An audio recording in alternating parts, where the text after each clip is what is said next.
evening, and welcome to Big Z Sports' presentation of high school football playoffs. Tonight, the Kind Company, DAC Vitamins and Minerals, the Tuscarawas Insurance Agency, and Right Mark Roofing presents the Indian Valley Braves taking on the Glenville Tarblooders in a Division IV state semifinal from Minerva High School.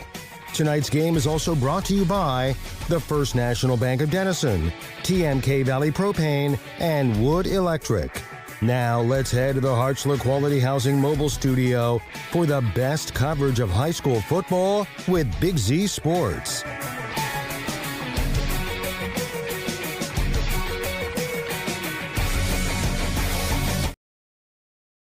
Celebrations of Thanksgiving have now come to an end, and it's football Friday night once again in Z Country. Good evening, everyone. Nick McWilliams, Shannon Thomas, and the rest of the Big Z Sports crew, and Claxon Communications here, bringing you state Final Four action out of Division IV, as it will be the Indian Valley Braves taking on the Glenville Tarblooders on a snow-covered Minerva High School field. Shannon, on our way up to the northeast from Z Country for this one, we were looking around, not much snow down our way. Then you got about north of 30, and suddenly it's a winter wonderland. Yeah, I mean, pretty much clear up until we got right to the stadium. We just would see a little bit of flurries and some spots. But, boy, when we walked into the stadium, they had volunteers from Minerva in here sweeping off the bleachers, the field. They had to put on some backpack blowers and blow the lines clean and stuff. So that field's going to have some snow on it for a while. And with this temperature, it's probably going to be slick pretty good all night long. It certainly was slick when we were out there walking around the field in pregame. But fantastic that we get to host this game. And for both these schools, not an overly far drive for a Final Four contest. I think the difference in the total travel time for both sides, about half an hour, 40 minutes or so. So both these teams more than happy to have this situation when it's this close, and more than happy to be back here in the Final Four. Because for Glenville, hailing from Cleveland, 4 straight Final Four trips that they have had now in 4 straight years. For Indian Valley, back-to-back Final Four trips. In this game alone, if you include Indian Valley's state title last year and the back-to-back state titles that Glenville won in 2022 and 2023, there are 3 state championships on this field tonight. Yeah, and it's just 2 great programs. And, you know, if Glenville wouldn't have lost their quarterback last year early in the playoffs, chances are they could have played in the state championship game last year against each other. But Perkins was able to get the upset. Indian Valley went on to win the state title. And when you got that much talent on the field between 2 teams and that much hardware between them, we could be in for a very interesting game tonight. We certainly could. There are Division I prospects all over the field. We talk about Grady Kinsey for Indian Valley going to the Air Force Academy, where he's committed to play at the Air Force Academy. As for Glenville, another Mr. Ohio candidate in the middle of the defense who's going to be trying to slow him down in senior linebacker Sincere Johnson. They also have some other Division I commits that we'll talk about here in a little bit. This is a star-studded lineup on both sides. Yeah, it's one of those things that high school kids dream about, go on and play in college. And like I said, tonight there's a lot of talent on both sides of this field, and a lot of kids are going to go on to do great things at the next level. And just we get to watch it in person. We certainly do. For Indian Valley coming in undefeated and have not fallen since the regional rounds of 2023. But I think you and I, from our conversations, would probably argue that this is their toughest test over that span, dating back to 2023 when falling in the regional rounds. This is a Glenville team that obviously had back-to-back state championships in 2022, 2023. They have the Mr. Ohio candidate in Sincere Johnson.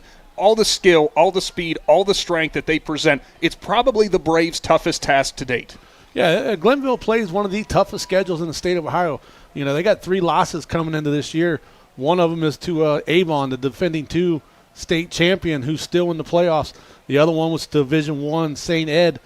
And St. Ed is playing in the semifinals tonight in Division I. And the other one was the D2 Akron Hoban, who Hoban got beat last week out of the playoffs. I mean, this Glenville team, They run against a lot of talent, big schools, and they've held their own against those big schools. And tonight, Indian Valley's got to find a way to crack that code to be able to beat this team. Yeah, this is a Glenville team that we have talked about it with all the athletes, the speed, the strength, everything that they present on the field. But, to date, they don't necessarily have the type of explosive offense that's going to go out there and hang 60 on you. That's not how they win games. That's not their bread and butter. They are more than happy to put the ball on the ground, run it, grind it out, and then whenever you have to hand the ball over and trust your defense, there's good reason to be trusting this Glenville defense. Give up just over 9 points a game. Well, yeah, when you got a defense like Glenville's got and a Coach Ginn, who's been around this a long time, he knows all we got to do is grind the clock when we're on offense, burn as much time as we can, go down and find a way to put it into the end zone, score a touchdown, and let our defense go out and take control of the game. And that's what they always look to do. It's not so much a 3-yard and a cloud of dust offense. They still are dynamic. They have ways to move the football. Quarterback Abrielle Nelson, you and I were watching him down on the field pregame. They don't necessarily push the ball way far down the field, but he has a cannon of an arm. Yeah, and on a cold night like this, those wide receivers probably aren't going to like it because he can rip it. And a lot of times they do a lot of little quick short passes or maybe some out here in the flat areas. So the Indian Valley defensive backs are going to have to make short tackles tonight. And because there are going to be some quick passes out there. Now, on the Indian Valley side, we already know they're going to want to grind the ball out as well. We've seen a little more dynamic offense this year from Indian Valley. They've unfolded a few new things as we've hit the postseason or in the tail end of the regular season. They've trusted McWilliams to go out there, be a game manager, throw the ball a little bit more. I think tonight, given the field conditions and everything, throwing the ball, you might have opportunities depending on what defensive look you're getting. But you're going to be very, very careful because this is the type of setting, type of atmosphere that you have one slip-up and it could be a huge, costly turnover that really could cost you the game. Yeah, the offense tonight, they're going to have to do a great job of managing the ball. They can't get too explosive early till you can figure out what the field's going to get to you. But they got a lot of talent this year they've been able to use. And Riker Williams, Grady Kinsey, Colt James, Carson Hostetler, Reese St. Clair. They got the tight end and Kellen Coates. I mean, they got a lot of different guys they can use this year. Everybody knows they got the workhorse in Grady Kinsey. Grady Kinsey will be the workhorse tonight.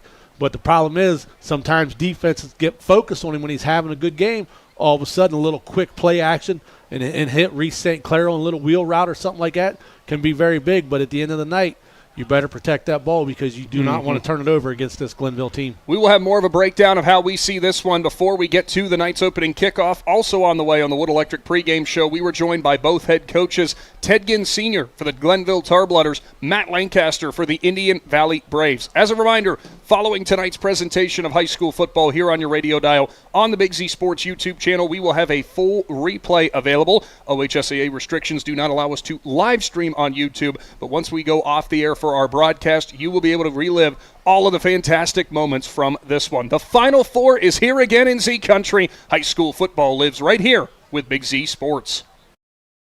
Hey, other guys' insurance, you got Kyle. Hey, Kyle, it's Brenda. I was just reading through your proposal, and I have a few questions. When we drafted up your proposal, we really aimed right down the middle. Sometimes wonder if your insurance agent true priority is more time on the golf course. At Hummel, we do insurance differently. Our expert advisors help you not only mitigate risk, but operate more efficiently, decrease employee turnover, and increase your bottom line. Hi, I'm Crystal, General Manager at Loudon Motors Ford. I invite you to stop in and feel the difference of shopping for your next vehicle with our friendly, non-commissioned sales staff, or the personal touch that you will receive from one of the last family-owned and operated dealerships for nearly 100 years. So my question for you is, when will you experience the crystal clear and loud and clear advantage right here in sunny Minerva, Ohio? Technology shouldn't slow us down. It should move us forward. At Logivision Technologies, we've been helping local businesses for over 12 years on US 62 in Winesburg, solving tech problems and making everyday operations easier. And we're here with custom IT solutions that just simply work. At Logivision, it's people first. That means service with integrity, professionalism, and genuine care. Call 330-234-5025 for your free consultation today. Logivision Technologies, local IT, real solutions, people first. Big moments are coming. Are you ready? If you need sponsor banners, graduation programs, or yard sale signs, the East Central Ohio Print Center has you covered. Visit ecoprintcenter.org. And if you've got a new driver in the house, East Central Ohio ESC offers flexible driver's education with in-car training and online options. Scholarships are available from signs to steering wheels. The East Central Ohio Educational Service Center is here to help. Find out more today online at ecoesc.org.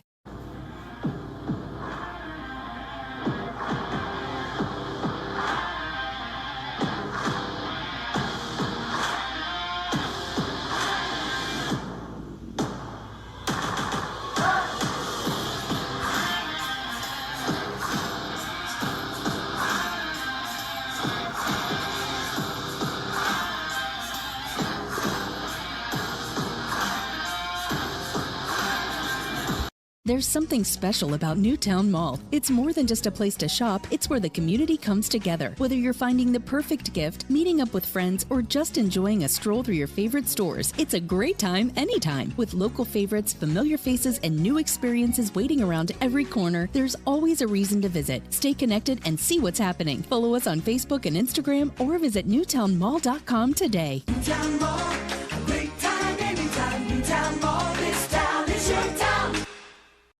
Want to stay warm in your vehicle this winter? Call the Remote Start Pros at Cartoons and Accessories in New Philly. With over 15,000 units installed over 18 years in the market, Cartoons in-car experts have the expertise to get the job done right. Cartoons carries a full assortment of remote starts that give you any desired range needed to warm up your car from anywhere. We also do diesel vehicles as well as standard ship vehicles. So don't delay. Call Cartoons today and schedule an appointment to stay warm all winter long. Cartoons at 517 West High Avenue in New Philly. 330-339-2006. Be there.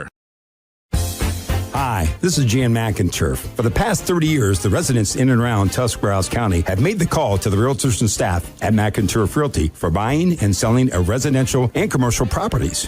We truly live in a great community, and in all of these communities, there is nothing better than high school football. For myself and all the agents and staff at McInturf Realty, we would like to wish all the area athletes good luck this season. And make the call to McInturf Realty at 330-364-SOLD.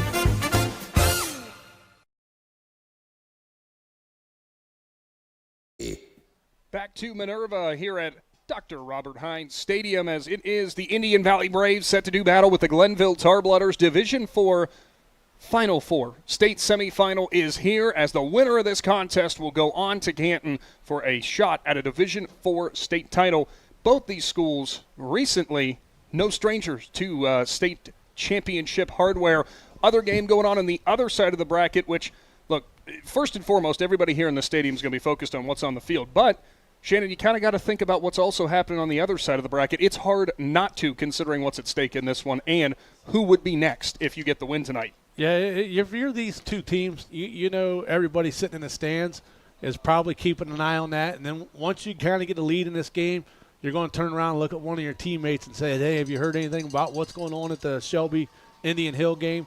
You know, you should never look past your opponent, but there's so much going on right now in these young men that the curiosity sometimes gets the best of them. Well, they are out there for the opening coin toss right now. And you know what's funny? We were talking in the pregame heading up here. There are very few moments for Indian Valley where they are not the undersized team, and this will certainly be another one of those scenarios. You see all the captains out there meeting at midfield. Boy, Glenville presents quite a big and tall team today. Well, you look at it, the two players that everybody's been talking about this is Grady Kinsey and Sincere Johnson, and they're standing directly across from each other out there. And Grady's helmet comes up to just about the face mask of Mr. Johnson's. I mean, he's a phenomenal athlete. He's been starting for this team since he was a sophomore, I believe. And like we've mentioned before, he's gone on to Ohio State. Grady Kinsey's gone on to the Air Force Academy, and everybody in the state of Ohio has kind of been talking about this matchup on social media all week. Those two young men meeting in the hole. Kinsey listed at 5'9", 205. Sincere Johnson listed at 6'2", 225. It is going to be quite the collision of titans when those two meet in the hole. But, you know, outside of that meeting, there are so many athletes all over the field for both of these sides that are going to be big keys. One player we haven't even talked about from Glenville yet, who is a Bowling Green commit, is Chris Newell Jr., the running back, defensive back. The senior stands at 5'10", 186. He can flat out fly. Yeah, he's a speedster for them. He kind of refer to some of these kids as track kids too. A lot of these kids play or run track for Glenville. Same way with the Indian Valley team. But like I said, you get him in open field, it's going to be hard to catch him unless you take the right angle, because you're not going to catch him from behind. Well, that's why, looking at the field conditions right now with the snow that has fallen, they did clear off all of the lines and all of the numbers here. But the playing surface in between that, it might be a little bit slippery, especially as the temperature continues to drop here tonight. Don't believe we're going to get any more snow. I have a strong feeling, and it's not going to be any surprise because of what both these teams do in terms of tendencies, this is going to be a grinded-out slobber knocker tonight. Yeah, good old slugfest is what's going to happen. The guys up front for Indian Valley, like I said, they are outmatched. Any way you look at it, you put a hat on a hat. Glenville's got them beat in weight. They got them beat in height. But at the end of the night, whichever guys in the trenches can do or have the best technique, we'll get the advantage. And that's what Indian Valley is going to have to do tonight. They're going to have some good technique up front to give Grady and Riker some holes to run through. Well, this is what we talk about with the Indian Valley offensive line. I was actually earlier on this morning joined Bill Morgan over with WJER talking about this contest. Indian Valley does have the undersized line. It's something they run into all the time, but their ability to drive, to pivot, to turn, to move people where they want them to go, to, as I would say, stack blocks, move on to the second level, and just keep everything moving in the right direction and redirecting you, you don't often see that in high school. That's going to have to be key here tonight. No, and Coach Peterman has done an outstanding job over the years. I mean, he's been with Coach Lancaster for 20 years or somewhere in that area, and he does an outstanding job. He can take some of the smallest kids on the team and turn them into linemen, because at the end of the day, if you take the right steps, you use the right angle, you get the right leverage, you can move a 300-pound guy with ease. And Indian Valley has done that over the last 15 years. We watched these running backs have great careers here, and it all starts with the line up front. And Indian Valley, they're up to another big challenge tonight, and as long as they if you make a mistake, get called for a holding penalty, you kind of got to let that go. Go on to the next play and get it back. And I think the Indian Valley offensive line, they'll be ready to go. They certainly will, and that is going to be where everybody has their sights set on this one, the battle in the trenches.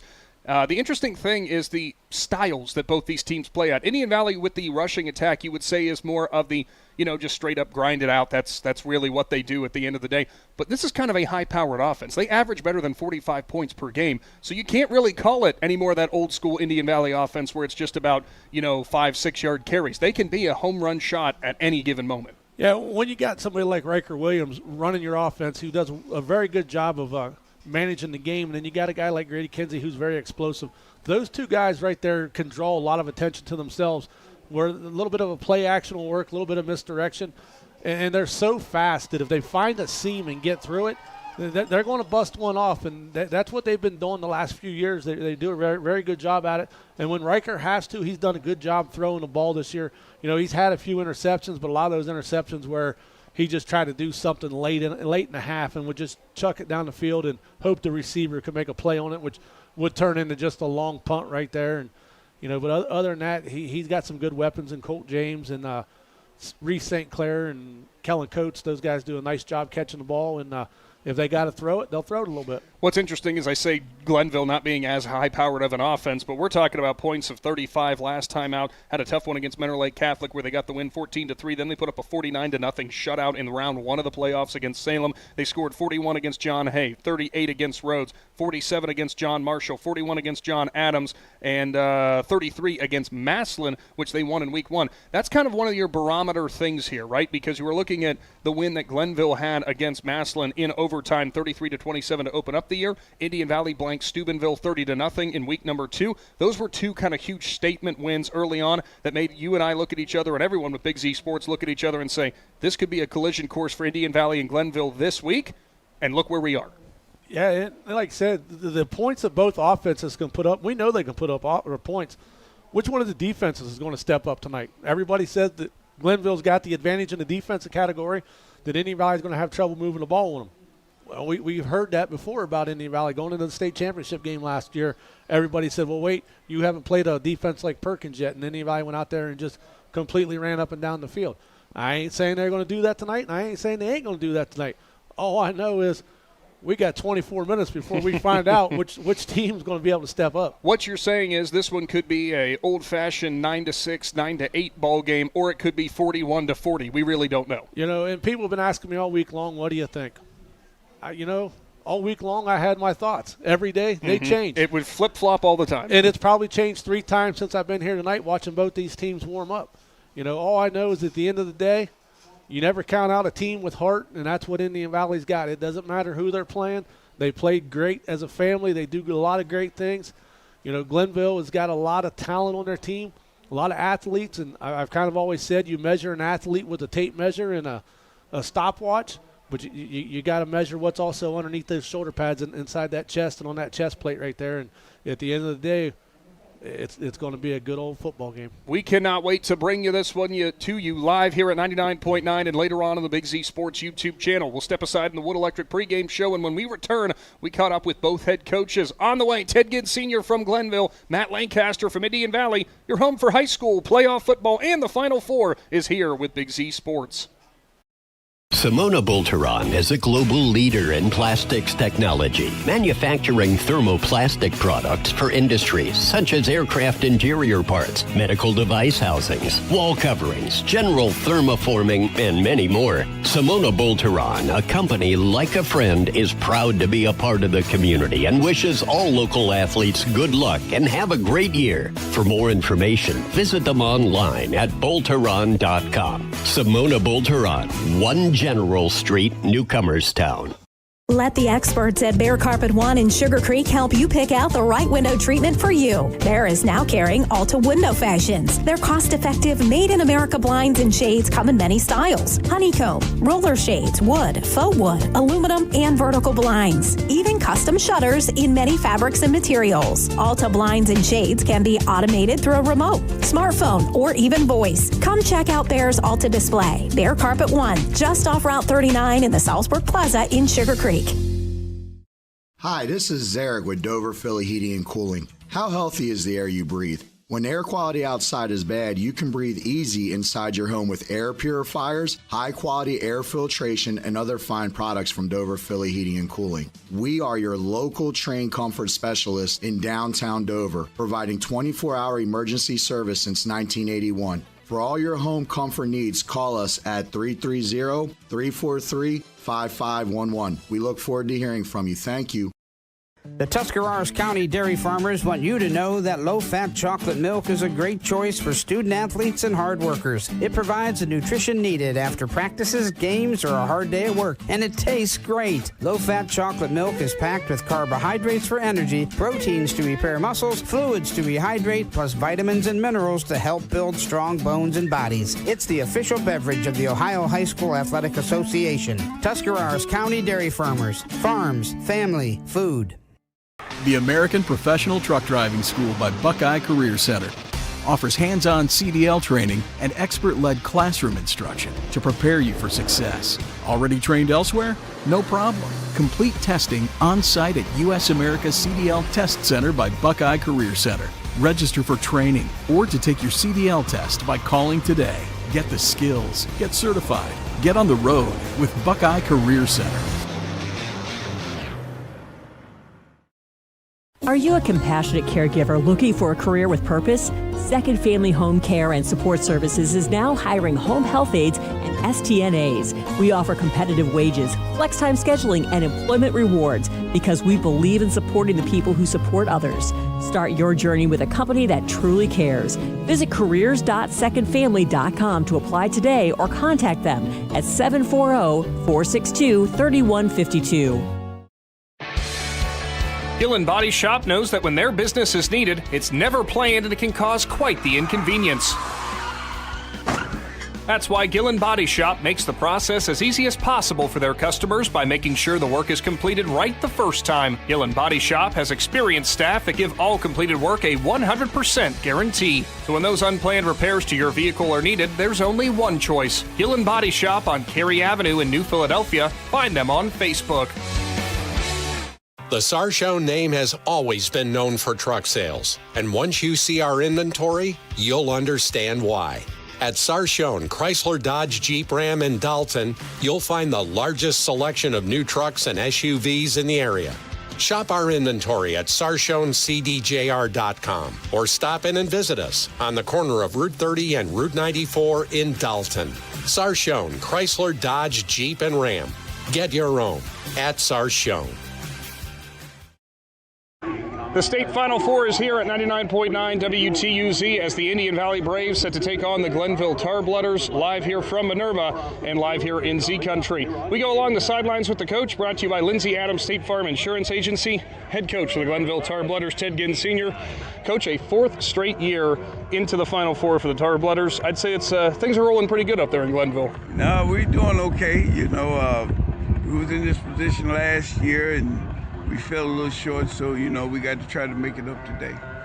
Obviously, back-to-back state titles in 2022 and 2023. We know this is a Glenville team that's really been battle-tested. You guys had some underclassmen who were in last year's team that came up a little bit short, but they've grown a lot into this season. Absolutely. You know, we got a little bit more experience, you know, and we got some of the seniors that's been playing here for like 3 years. So, you know, we young in some areas, but we got veterans in other areas, you know, so. Now, something that Glenville definitely presents this year, just when you're looking at the tape, is that size and that strength. And defensively, you know, you guys don't give up much. I think only 9.5 points per game throughout this entire season, led by a stud linebacker in the middle in Sincere Johnson. What kind of presence does he bring out there on the field for you guys? Well, naturally, you know, he brings a presence. You know, he's a five-star kid, you know, one of the best in the state. You know, very smart, very understanding about the game, you know, so we rely on him a lot, you know what I'm saying, just to get us lined up and make sure he controls the defense. He's the quarterback. Now, at the running back position, too, you guys have a really good tandem, if I'm not mistaken, of running backs who can really kind of change pace and keep things going for this Glenville offense. Is that your main bread and butter, just trying to run the football? Absolutely. You know, at this time of the year, you got to try to run the rock, you know. You can pass it when you have to, but if you can run it, you know, it's cold, it's windy, you know what I'm saying? So running the ball is what we need to do. And speaking of running the football, I mean, you guys have seen plenty of tape on the Indian Valley Braves, obviously. You know what's going to be happening here tonight. You know they're going to be running it right at you, basically. Absolutely. You know, they're a great team. They're the state champions, you know. A hell of a running back, man. He's very good, you know, so we got to try to maintain him. But, you know, you guys are quarterback 2'8" and 22 and, you know, 27, you know what I'm saying? So they just don't have just him. You know what I'm saying? We got to pay attention to everybody. Now, something I did notice, it is like you mentioned, it's a cold, blowing snow. It's a freezing kind of night, but it looks like the Tarblooders all out here are very loose, very happy to be here. Is that the kind of energy that you want them to bring heading into this game? Absolutely. You know, you got to come out to play, you know. This is the state semis, you know. Everybody going to bring their A game, so we have to do the same. Well, Coach, we really appreciate your time, and good luck to the Tarblooders. Yeah, thank you. Head coach Ted Ginn Sr. of the Glenville Tarblooders, brought to you by Lindsay Adams State Farm Insurance Agency. Stay tuned. Head coach Matt Lancaster of Indian Valley is on the way in Z Country. All right. Dumont Sporting Goods in Dover and Canton has just what you're looking for, so your athlete has the best gear for the sports they play. Dumont's has a large apparel selection and can handle your customized screen printing as well as embroidery for your team or business. For sporting goods and for all your apparel needs, Dumont Sporting Goods in Dover and Canton has everything you want to play and look your best.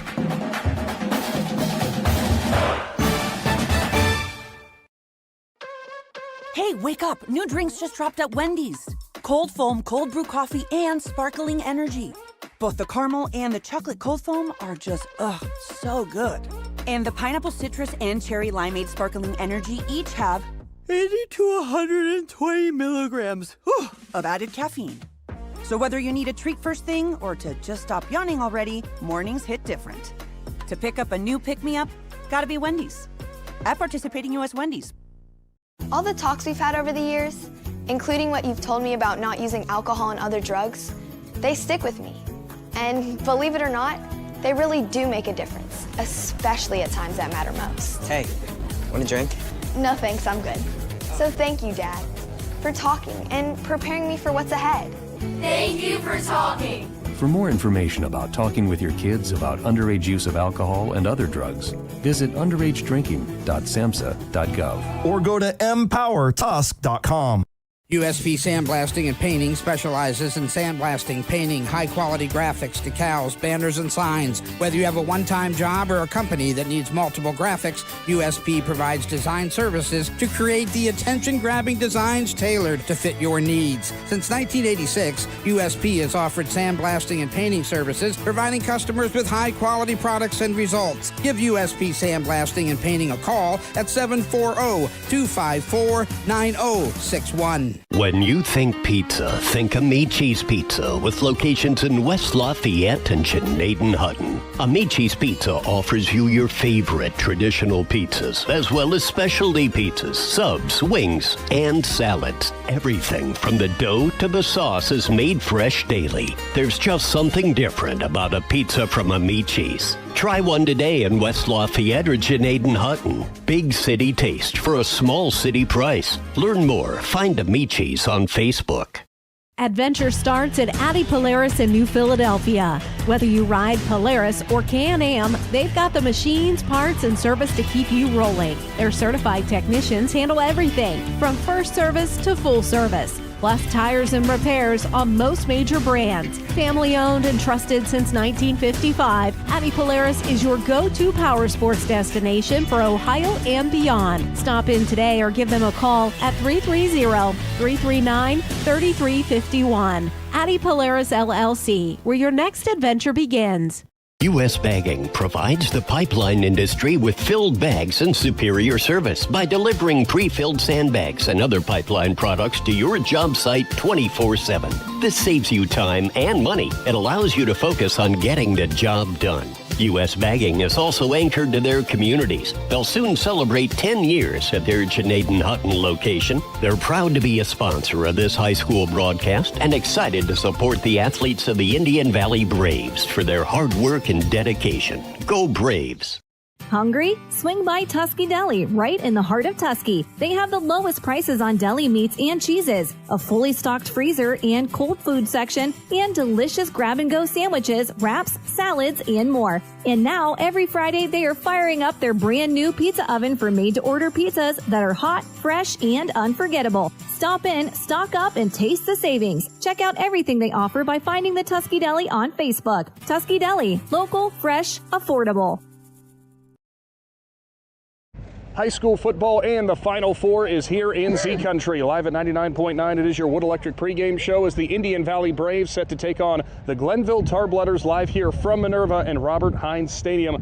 We go along the sidelines with the coach, brought to you by Lindsay Adams State Farm Insurance Agency, head coach Matt Lancaster for the Indian Valley Braves. Coach, another year, another Final Four appearance for you guys. It's been a fantastic run that Indian Valley has been on, but I'm sure the message to the team, especially during that Thanksgiving practice yesterday, was the job is not done yet. That's right. You know, as you said, Nick, we're truly blessed to get to go to the Final Four 2 years in a row. It's a rare thing. It takes a lot, and but obviously, as you said, the job's not done. We're not here just happy to be here. We know we got a tough one on our hands tonight, but our kids have had a good week of practice. We're excited for the challenge, and we're gonna leave it all out there for T County tonight.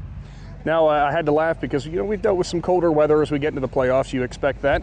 And I guess if you got north of 30, it's an entirely different world right now. Very snowy conditions that we could be having for this game. Not that that's going to be anything that you guys are concerned about, I'm sure. No, and actually the more snow, the better for us. They got a lot of speed, and anything that makes the field conditions a little bit more in our favor, we'll take it. But, that's out of our control, so both teams are going to play hard tonight, no matter the conditions. Looking back to your guys' performance last week, I know going from the regionals to the state level of the tournament is a very different thing, but it was a rather complete victory, I would say, against New Lexington. How would you grade how your team played, and especially considering that they're going into one of the last 2 weeks, how do you feel the Braves are playing? You got to be peaking at the right time, and you got to be playing at your best and continuing to get better, and we did that once again last week. So I think it was probably our most complete, performance defensively. To get a shutout in a regional championship game is something, that's hard to come by. So our kids executed the game plan very well. I'd say, we played really well against Steubenville early in the year, and that was probably, last week, probably the best we've played since that point. So that's good. We're going to need it again tonight for sure.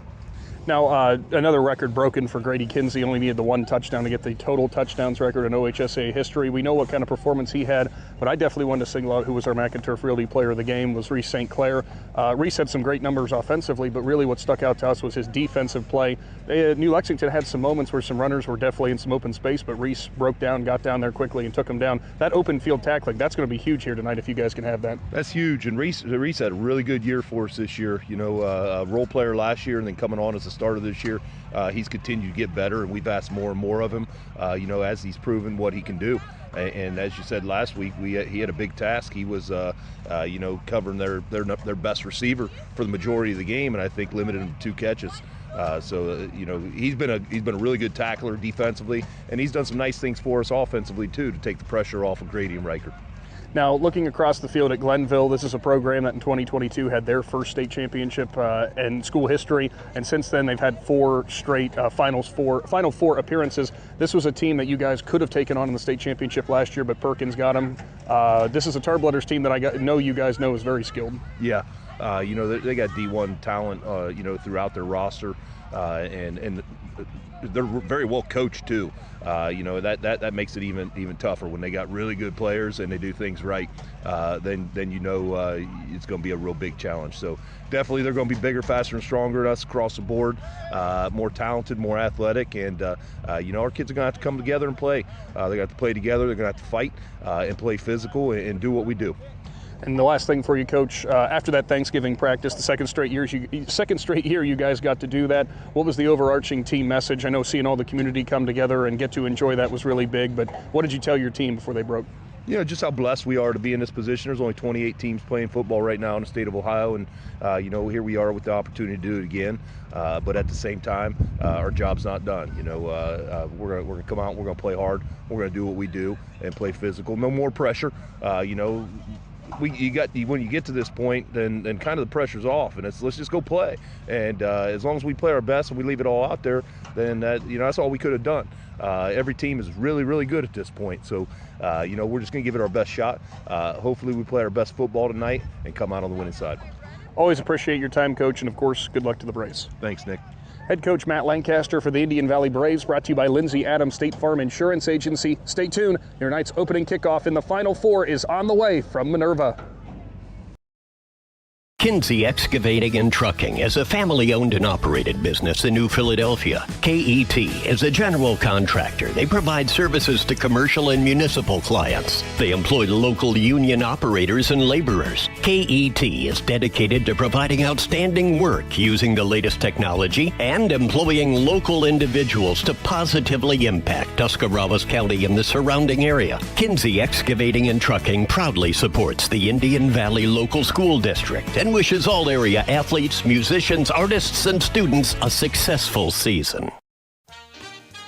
Whether you're looking for a little extra income on the side or an exciting full-time career with endless potential for advancement, our local McDonald's has an opportunity for you. Flexible schedules, competitive pay, fun perks, and a supportive team environment are all part of the package. A job at McDonald's is one of a kind, just like you. Wherever you are in life, you can find a meaningful career at McDonald's, and it comes with a side of whatever makes you happy. Apply online at mcdonalds.com today.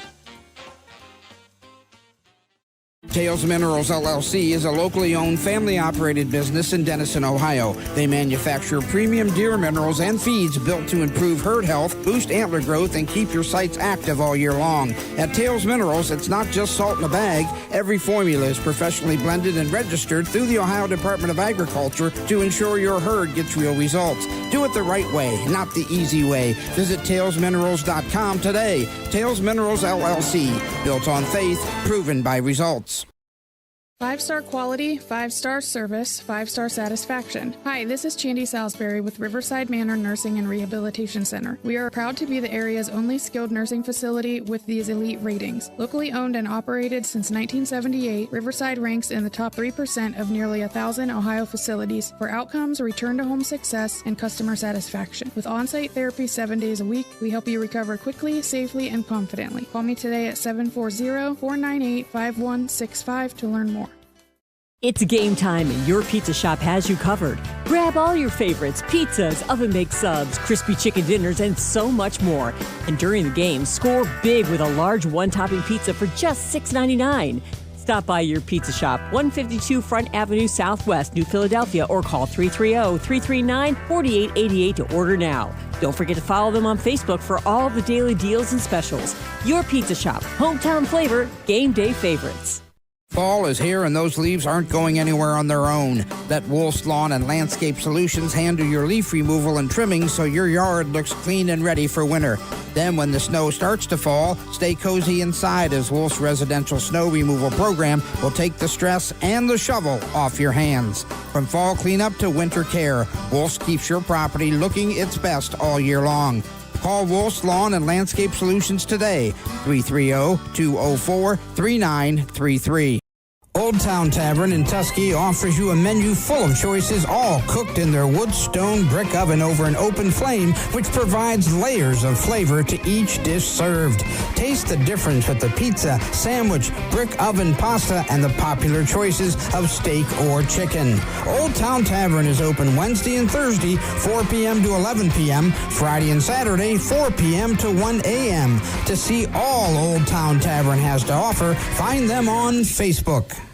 When you need water, you can trust Henry Aqua Transport. They serve more than just the oil and gas industry, from pool and well fills with high-quality potable water to keeping all your home projects moving with hydro seeding support, hydro test fills, and disposable services. Henry Aqua Transport is your reliable partner for fresh water delivery. A proud supporter of local athletes, they are committed to the communities they serve. Henry Aqua Transport, dependable, local, and ready when you are. Find them on Facebook and go Braves. We invite you to discover Keim Home Center in Charm, Ohio. Keim is your destination for all things home, building, and woodworking. From renovation and building projects to custom millwork needs, our team of experts work with both homeowners and professionals to bring your vision to life. Visit Keim Home Center in Charm or online at keimhome.com. Keim, built on trust since 1911.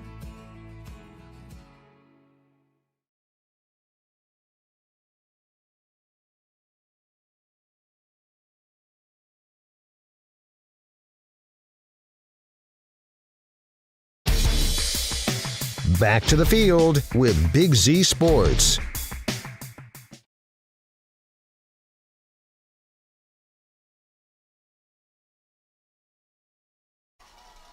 Welcome back to the Hartzler's Quality Housing Mobile Studio as state Final Four action out of Division 4 just about ready for the night's opening kickoff as we look to wrap up your Wood Electric pregame show. The Indian Valley Braves will be the first team to take the field. Red tops, white pants, undefeated since the latter stages of 2023, looking for a repeat state championship. As some of the seniors out there getting the team all fired up, ready to go through the band and through the banner, to the admiration of the Indian Valley faithful, which have traveled a long way here to Minerva for tonight's showdown. First man through, Rowan Passine, followed by Brogan O'Connor and Caden Riggs. Plenty of fired-up Braves on that sideline. Yeah, and plenty of fired-up fans over here on the bleachers. They traveled well up here. The Glenville side's finally starting to fill up. Not sure if that's all Glenville fans or if some of the Indian Valley faithful had to go over there. I mean, I know the stadium seats about 4,000 people.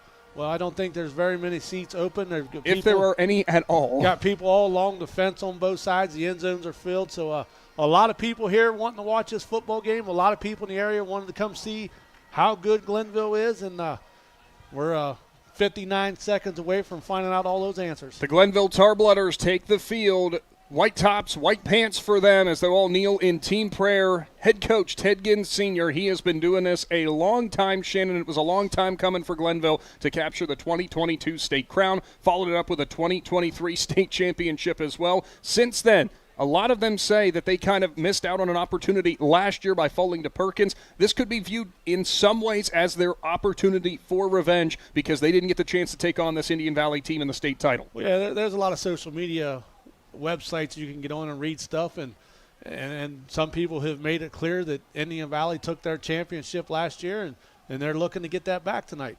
Indian Valley, they've been looking forward to this matchup. They did what they wanted to do last year.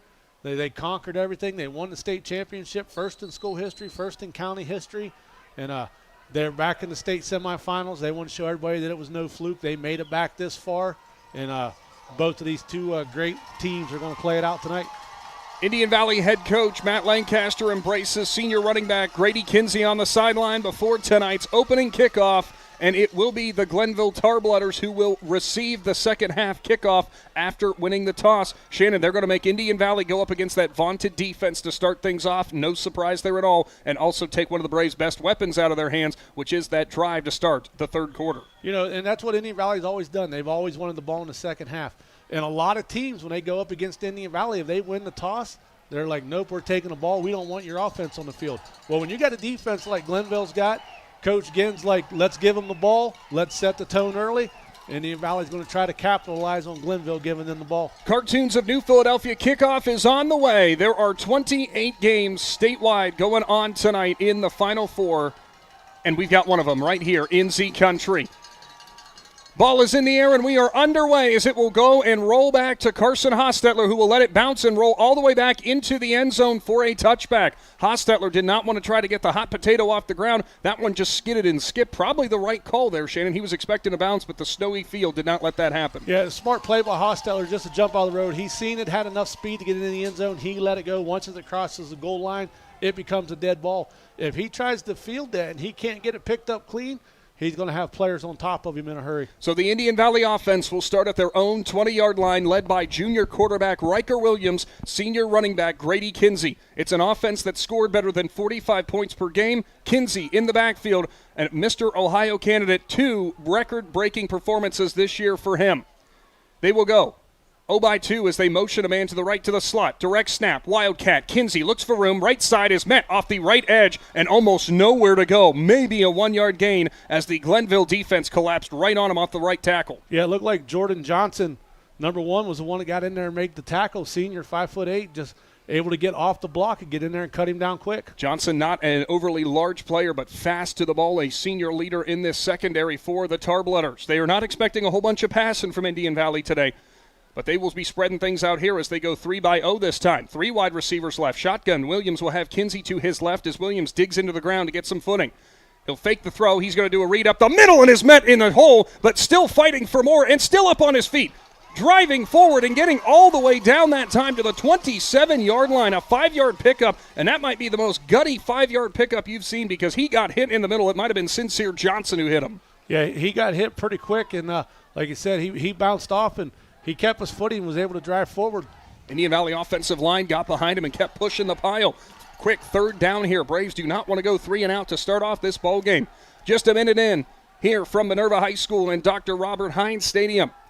Braves will break the huddle one by one. True I form as Williams will go under center. Bar your fullback, Kinsey running back. Now they will motion Bar to the tight end, and Kinsey lines up as a fullback up tight to the formation. St. Clair motions to the backfield. Fake the pitch. Kinsey cut back, lowers his shoulder, and goes down at the 31-yard line. That's going to be enough for a First Federal Community Bank first down, and Kinsey had no fear as he slammed forward into the linebacker. Yeah, Kinsey was he hit him pretty hard right there. Kind of lost his footing a little bit, started to slide back, but he was able to lunge forward and get that first down. New wrinkle. Kinsey motions up as the fullback, no deep running back, fake the pitch to St. Clair, go to Kinsey on the fullback dive off the left side as he bounced it out to the left side. Good hole opened up over there. Yeah, and Glenville actually made an adjustment come to this side. They just wasn't able to get the stop, and we got a Glenville player that just fell down. That is Chris Newell Jr., the senior defensive back and running back.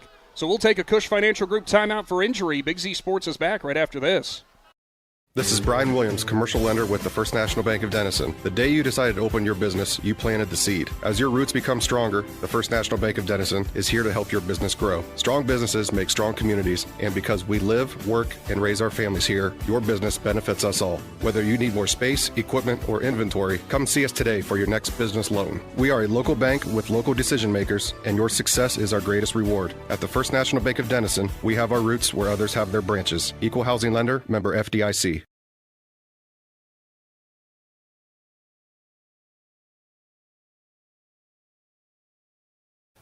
Out of this Cush Financial Group timeout, player was Chris Newell Jr., who went off the field. Direct snap, Wildcat. Kinsey looks for room, second level, and he got submarined under that time. Maybe a 3-yard pickup there. It looked like making that tackle Jalen Edwards, who comes in relief of Newell. Yeah, they did a nice job right there. He kind of went low at Kinsey, and Kinsey had to make a choice, try to jump over him or go lower and maybe bounce off him and keep going. If he jumps over him, he probably meets 2 linebackers up high. Probably the smart decision right there and able to get a few yards. It was Sincere Johnson who helped polish it off as well. Another Mr. Ohio candidate. Williams in the shotgun. Kinsey to his right. Williams will go up the middle. He goes behind Kinsey, driving forward up to the 40-yard line. Gritty 6-yard run brings up 3rd down and short.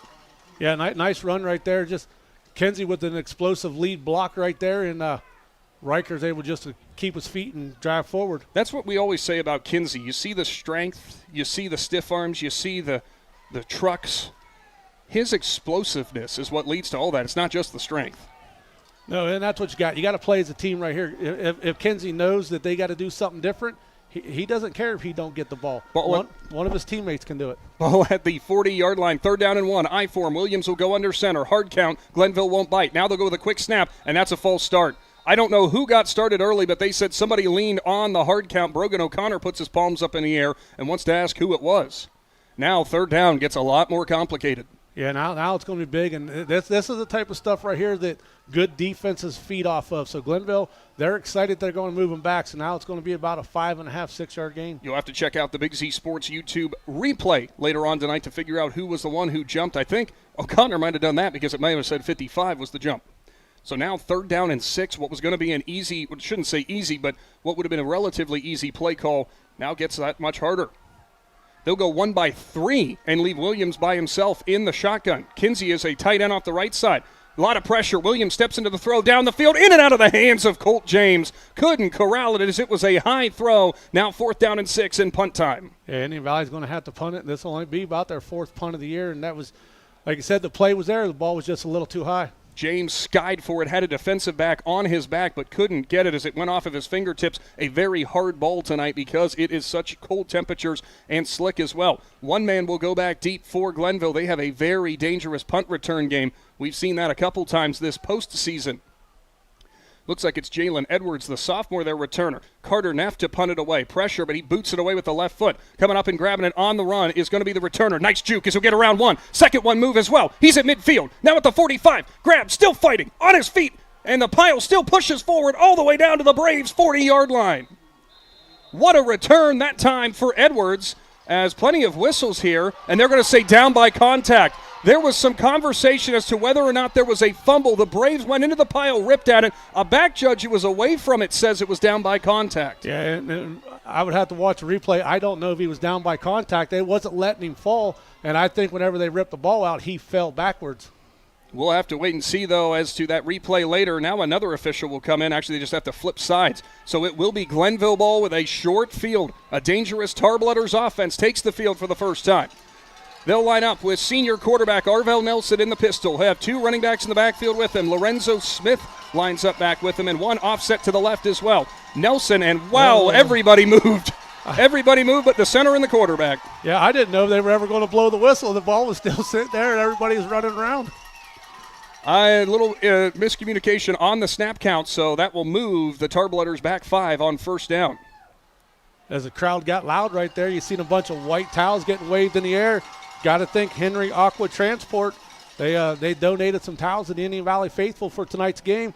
If you need any pool water, you need your wells filled up, maybe some holding tanks, anything like that, get a hold of Henry Aqua Transport. Offset eye. Nelson gets the snap, turns, hands it off, looking for room. Stutter stepping, blown up. Bradley Barr was in there, and one man was down low. That might have been Logan Burrier, as that on the carry was Devon McDougal. Yeah, I don't think it's Burrier. Burrier's out. I'm sorry, I believe that was 28. I think it might have been, it was a 2 that started it. Well, Kenzie had a hold of him, and then maybe Caden Riggs was in there. But whoever it was held him up, and Bradley Barr come in and just unloaded on him. 2nd down and long after no gain on the first carry. Nelson will go under center. 1 lone back in McDougal. They'll turn. They'll give it off. McDougal, right side, lunges forward. He's got to the second level and more. He's got the corner at the 30, 25, 20. Steps out of a tackle. 5, pushed, and he's in. McDougal from 45 yards out on his second carry, and Glenville leads 6-0. Yeah, the Indian Valley, they just didn't contain on the outside. They took the guy on the outside, went inside, and he bounced it out and rolled. All of the hype and energy from the Braves crowd falls silent after a 45-yard touchdown run for Devon McDougal. Chris Newell Jr., their senior tailback, the speedster, on the sideline after coming up there on defense with a little bit of a limp. And McDougal promptly comes in and says, hey, I can do that too, the 5'11", 215 senior. And it looks like the Tarblooders might be going for two. Not sure, though, as the play clock does now officially get started. They're still trying to figure out what to do with the extra point, and now there are whistles and timeout for the Tarblooders. It's brought to you by the Cush Financial Group. Big Z Sports is back after this. Every day begins with purpose. Every job begins with precision. At Rightmark Roofing, we don't just install roofs. We build trust and forge relationships. We understand that your roof is more than just materials. It's protection. It's peace of mind. That's why we use high-quality products and expert craftsmanship. With a sharp focus, our team is always ready to hit the mark. Call Rightmark Roofing. Let's build a future that stands strong. Welcome back to the Hartzler's Quality Housing Mobile Studio as we await what we expect to be a two-point try from the Glenville Tarblooders. Devon McDougal, 2 carries, 45 yards, and a touchdown as he got the right sideline and scampered in. Shannon, when Chris Newell Jr. went down, their speedster back, we were kind of wondering where they were going to go in terms of their rushing attack. McDougal got stuffed on his first carry. Next one, great moves, great speed on the edge, and stepped out of 3 different tackles. Yeah, they had him where they needed him. The run was supposed to go inside. They forced him inside, but the guy on the outside didn't contain, and when he seen that, he bounced to the outside and just went right down the sideline. It will now be an extra point attempt as sophomore Henry Lemon will step in for the PAT. It rolls back to him, and now it's going to be a broken play. Running out's going to be the holder. He'll look for room, and he's got almost nowhere to go as he is wrapped up, still trying to fight, but he's going to go down. So a botched extra point attempt will keep the game at 6-0. Yeah, they did a nice job right there.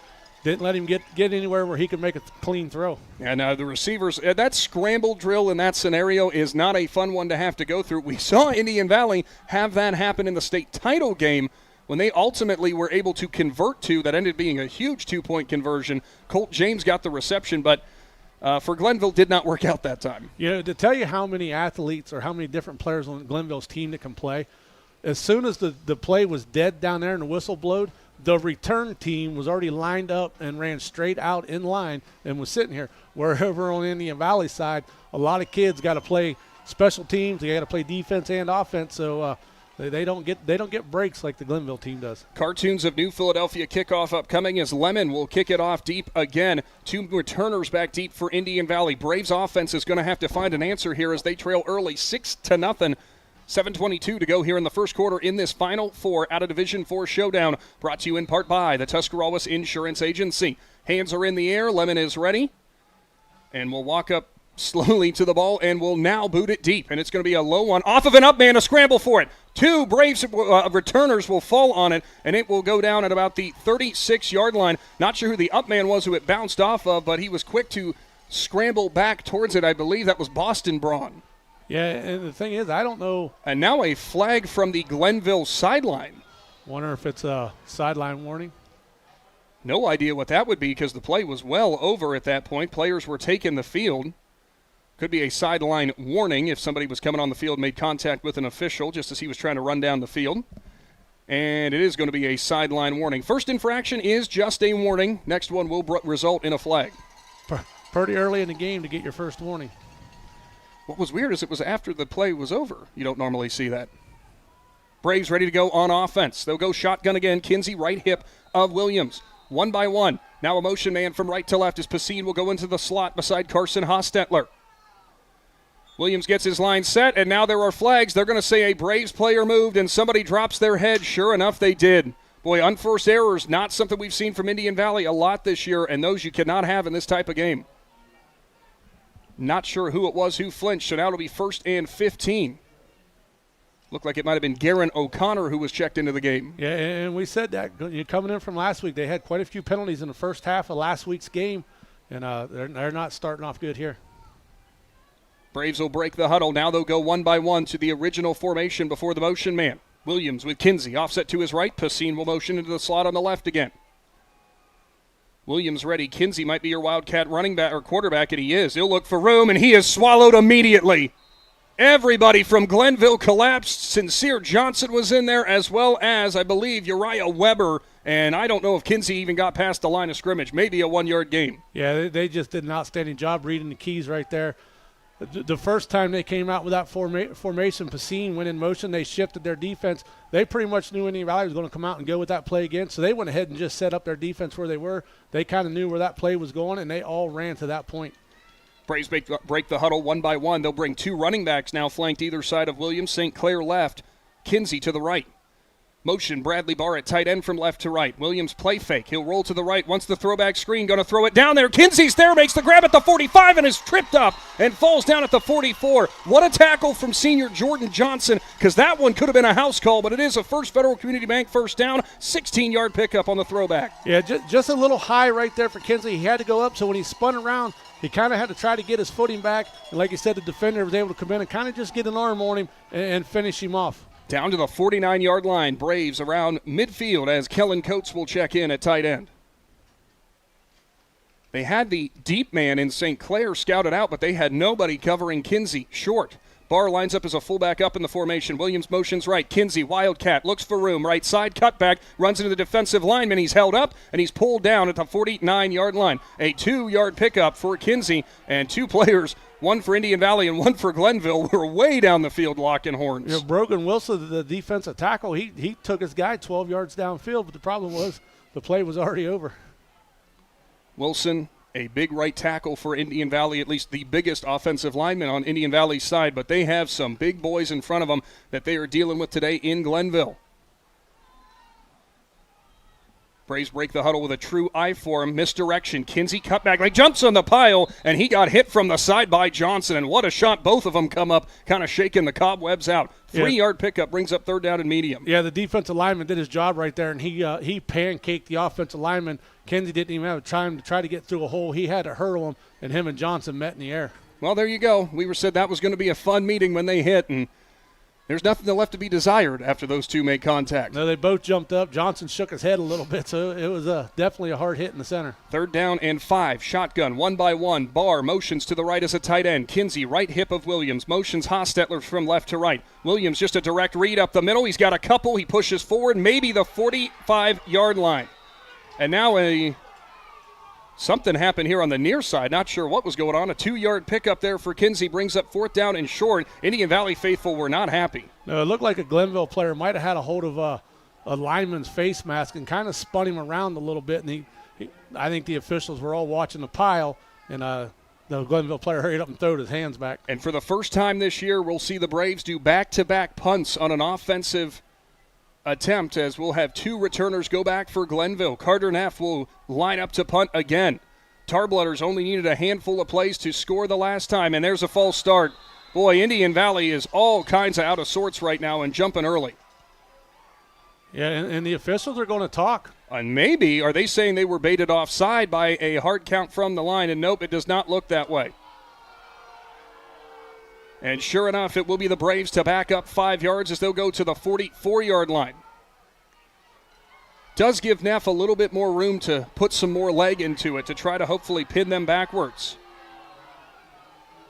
Braves will get back up onto the ball as it sits. I said 45, my mistake, at the 50 right at midfield. 2 returners back deep. Last time, Jalen Edwards had a nice return. He was the solo returner last time. Snap goes back. Neff corrals it, and he'll boot it away with the left one. That one's a line drive. Gets into the returner's hands at the 19. A lot of speed off the left side. Goes for the sideline. He's got it. There's a flag. It's going to come back as the returner will go out of bounds at about midfield, but it will not be what's standing for long, as it will probably be back to about their own 20-yard line after the hold. Yeah, he got a full head of steam right there, and his return team did a nice job setting up the wall. Problem is one of them grabbed him and turned the defender around. I believe that was Jaquan Gibson, the sophomore returner. Hard for us to see on the far sideline. Somebody forgot their binoculars again. Who do you think that could have possibly been? Yeah, the guy with some bad eyesight, and I don't even have a sponsor that I can throw in there. Really? Can't throw in bad eyesight with a sponsor somehow? I can't imagine. See where the spot of the foul officially was. where they're going to ultimately mark the ball. Ball was caught at the 19. Spot foul from the hold will put Glenville back at their own roughly 22-yard line. Tarblooders will take over on offense again. Looks like Elijah Davis will be the running back in there now in the shotgun. So we have not seen Chris Newell, a Bowling Green commit, a safety, and a running back for this team. The senior's done a lot. Had a big game against Perry last week, but is still out. They go 1 by 3 in the shotgun. Running back to the right. Nelson rolls that side. He's going to look for the bubble screen, wants to throw it deep. Now he'll go to the bubble screen. Nice reception there. Sidestep and out at the 30-yard line. Pick up there to Joseph Saffel, their senior receiver, about 9 on first down. Yeah, nice job by the quarterback right there. He waited until the defender took the cornerback way out of it, and they just kind of – Indy Valley just kind of kept playing soft over here, and he was able to float it out there, turn it into a 9-yard gain. 2nd down and 1 upcoming. Tarblooders going quickly, 3 by 1. They flip the formation in terms of the receivers. Running back still offset to the right in Davis of Nelson. Nelson, a lanky quarterback, will hand it off, looking for room up the middle, up to the second level, and at the 36-yard line. Actually, that is Rommel Phillips, the senior running back who's back there. He gets his first carry, and it's a First Federal Community Bank first down. Nice tote. Yeah, he just kind of went straight forward. Not sure who it was. I think it might have been Riker Williams that was able to get around his legs and trip him up as he fell forward. Glenville leads 6-0. 3:40 to go in the first quarter. Division IV state semifinal. Trip to Canton on the line. Nelson goes back to pass. Swings it on a quick out in and out of the hands of the receiver in Amir Lemon. As the kicker for Glenville just couldn't corral it. It was a good throw, but off of his fingertips. Yeah, there's still some snow here on the field, and when that ball gets down there, it gets a little slippery. And, that snow is going to start appearing more often. And if you need your residential driveways cleared, get a hold of Wolf's Lawn and Landscaping. They specialize in removing snow on residentials, and they're saying we're going to have a pretty bad winter. We're live here at 99.9. Later on the Big Z Sports YouTube channel on a full replay. 2 by 2. Now they'll motion a man from right to left in Saffel. They'll fake the jet sweep. They'll hand it off. Looking for room's the running back on the right side. Bounced outside. Brett O'Connor is there and wrestles him down at the 40.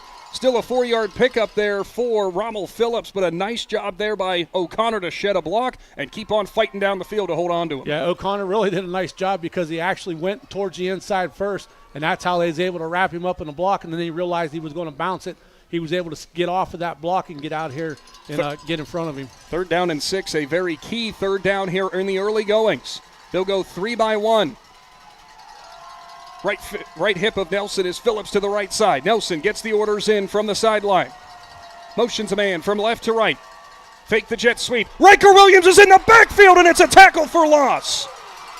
Absolutely blew up the play of Phillips. He saw it coming from a mile away. Yeah, Frank just went in there and took care of business. He got off the block pretty quick, and he was able to wrap him up and bring him down. How many quarterbacks do you know will play outside linebacker and edge and make a tackle like that? And if he would play full season of defense, it's hard to tell what his stats would be. And we've said it multiple times. He's the career sack leader at Indian Valley, and he's only a junior. And just another outstanding play right there. One man will go back deep in St. Clair for the Braves. Lemon looks like he does the punting duties as well for the Tarblooders. They only have one gunner either side. High snap. Lemon corrals it, gets into it. High punt, way into the night sky. St. Clair will call it out. Everyone will get away from it. It will roll towards the sideline. Looks like the Braves are going to take over at about their own 20-yard line. So basically a touchback. Boy, that one was bringing rain, or I guess snow tonight. Yeah, he got that one way up in the air, and Indy Valley got lucky right there. They got in there where it looked like they were going to be able to maybe get a hand on it, and he got it off. And with that slick field, when they hit it, they kind of slid towards him. Luckily, they didn't get into his plant foot. 2 minutes to go here in the first quarter. That was job number 1 for the Braves. Huge defensive stand. Now you need to start having some success on offense. 2 straight punts for Indian Valley. Not something we're used to seeing. No, in a big game like this, you got to find a way to move the ball, get a drive going. Braves will break the huddle. They'll go 3 by 0. 3 wide receivers left as they go in the shotgun with Williams with Kinsey to his left. Now they're motion bar into the backfield. Kinsey, Wildcat quarterback again. Direct snap. Kinsey looks for room right side into the second level, and he is taken down at the 25-yard line. Boy, Glenville right now, what they are doing with Kinsey, once he gets past that initial line of scrimmage, it's not just one guy meeting him in the hole. They are stacking those tackles. They have 2 players on him every time. Well, and with Glenville, the guys up front kind of just want to take care of the defense or the offensive lineman, and then they're hoping their linebackers can get a shot on him and slow him down. Right there, he was able to get 5 yards. But if they can slow him up this time and keep him only getting like 3 yards, and then the offense has got to do something big. 2-by-1 in the I form. Actually, take it back. It's a shotgun again. It's Barr who's up in the formation to make it look that way. Williams, play fake, goes back to pass, has a man down the field, lays it out for Reese St. Clair. Diving one-handed attempt, but he can't haul it in. St. Clair tried to basket catch it. He had his man beat, but Williams pushed it just a little long. Yeah, he did a nice job getting out there, and it was a nice thrown ball by Williams in this weather conditions. But now that's a huge play right there, because now it's 3 and 5 on your own 25-yard line. Heck of a throw and a heck of a job by St. Clair. Indian Valley will log that away for later. Tarblooders do not play a lot of deep safeties. Most guys play up close to the box. No surprise, though, given the Indian Valley rushing attack. Indian Valley better hurry up right here. Only about 7 seconds. They break the huddle and have to run. Out. And it is a timeout for head coach Matt Lancaster, brought to you by the Cush Financial Group. Big Z Sports rolls on in the Final Four after this. This is RJ Jacobs from DAC Vitamins and Minerals. Did you know that DAC Vitamins and Minerals has more than 40 proven equine supplements that include daily multivitamins, joint, digestion, reproduction and fertility, calming, and many other specialty products? DAC also carries a complete line of livestock products called DAC Show Contender. Feed DAC Vitamins and Minerals to get the competitive edge in the show pen. We've been feeding champions since 1983. Hi, I'm Zach Motice with the Tuscarawas Insurance Agency. For all your auto, home, farm, and business insurance needs, contact our team at the Tuscarawas Insurance Agency. Or stop in and see us at one of our 3 locations in downtown New Philadelphia, Sugar Creek, or in Strasburg, providing excellent service to the Tuscarawas Valley since 1885. Everyone here at the Tuscarawas Insurance Agency would like to wish all area athletes good luck this season.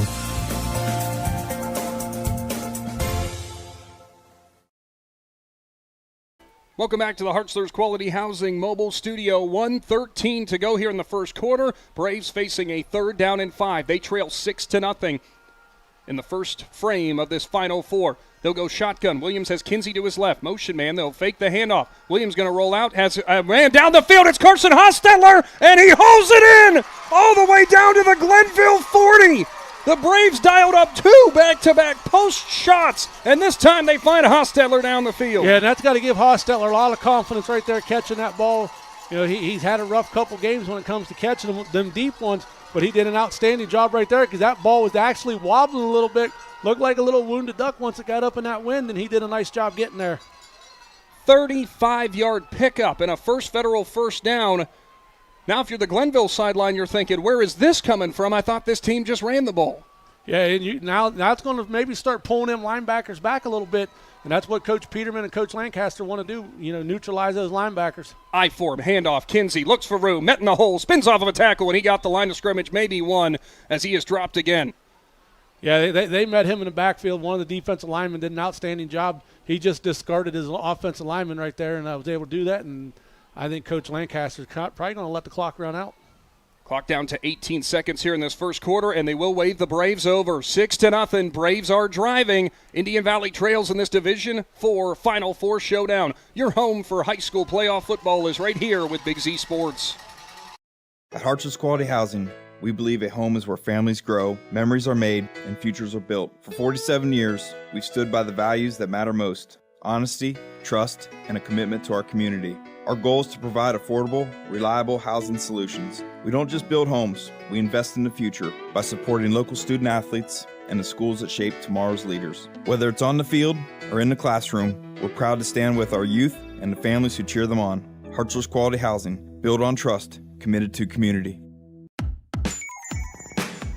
Wood Electric has been trusted with all of your electrical needs for over 30 years. They are the place to call for residential, commercial, and industrial work. Wood Electric is available 24 hours a day and ready to help with any electrical problem, outage, or installation. Wood Electric, serving Tuscarawas County and beyond since 1988. Like Wood Electric on Facebook or find them online at woodelectric.net.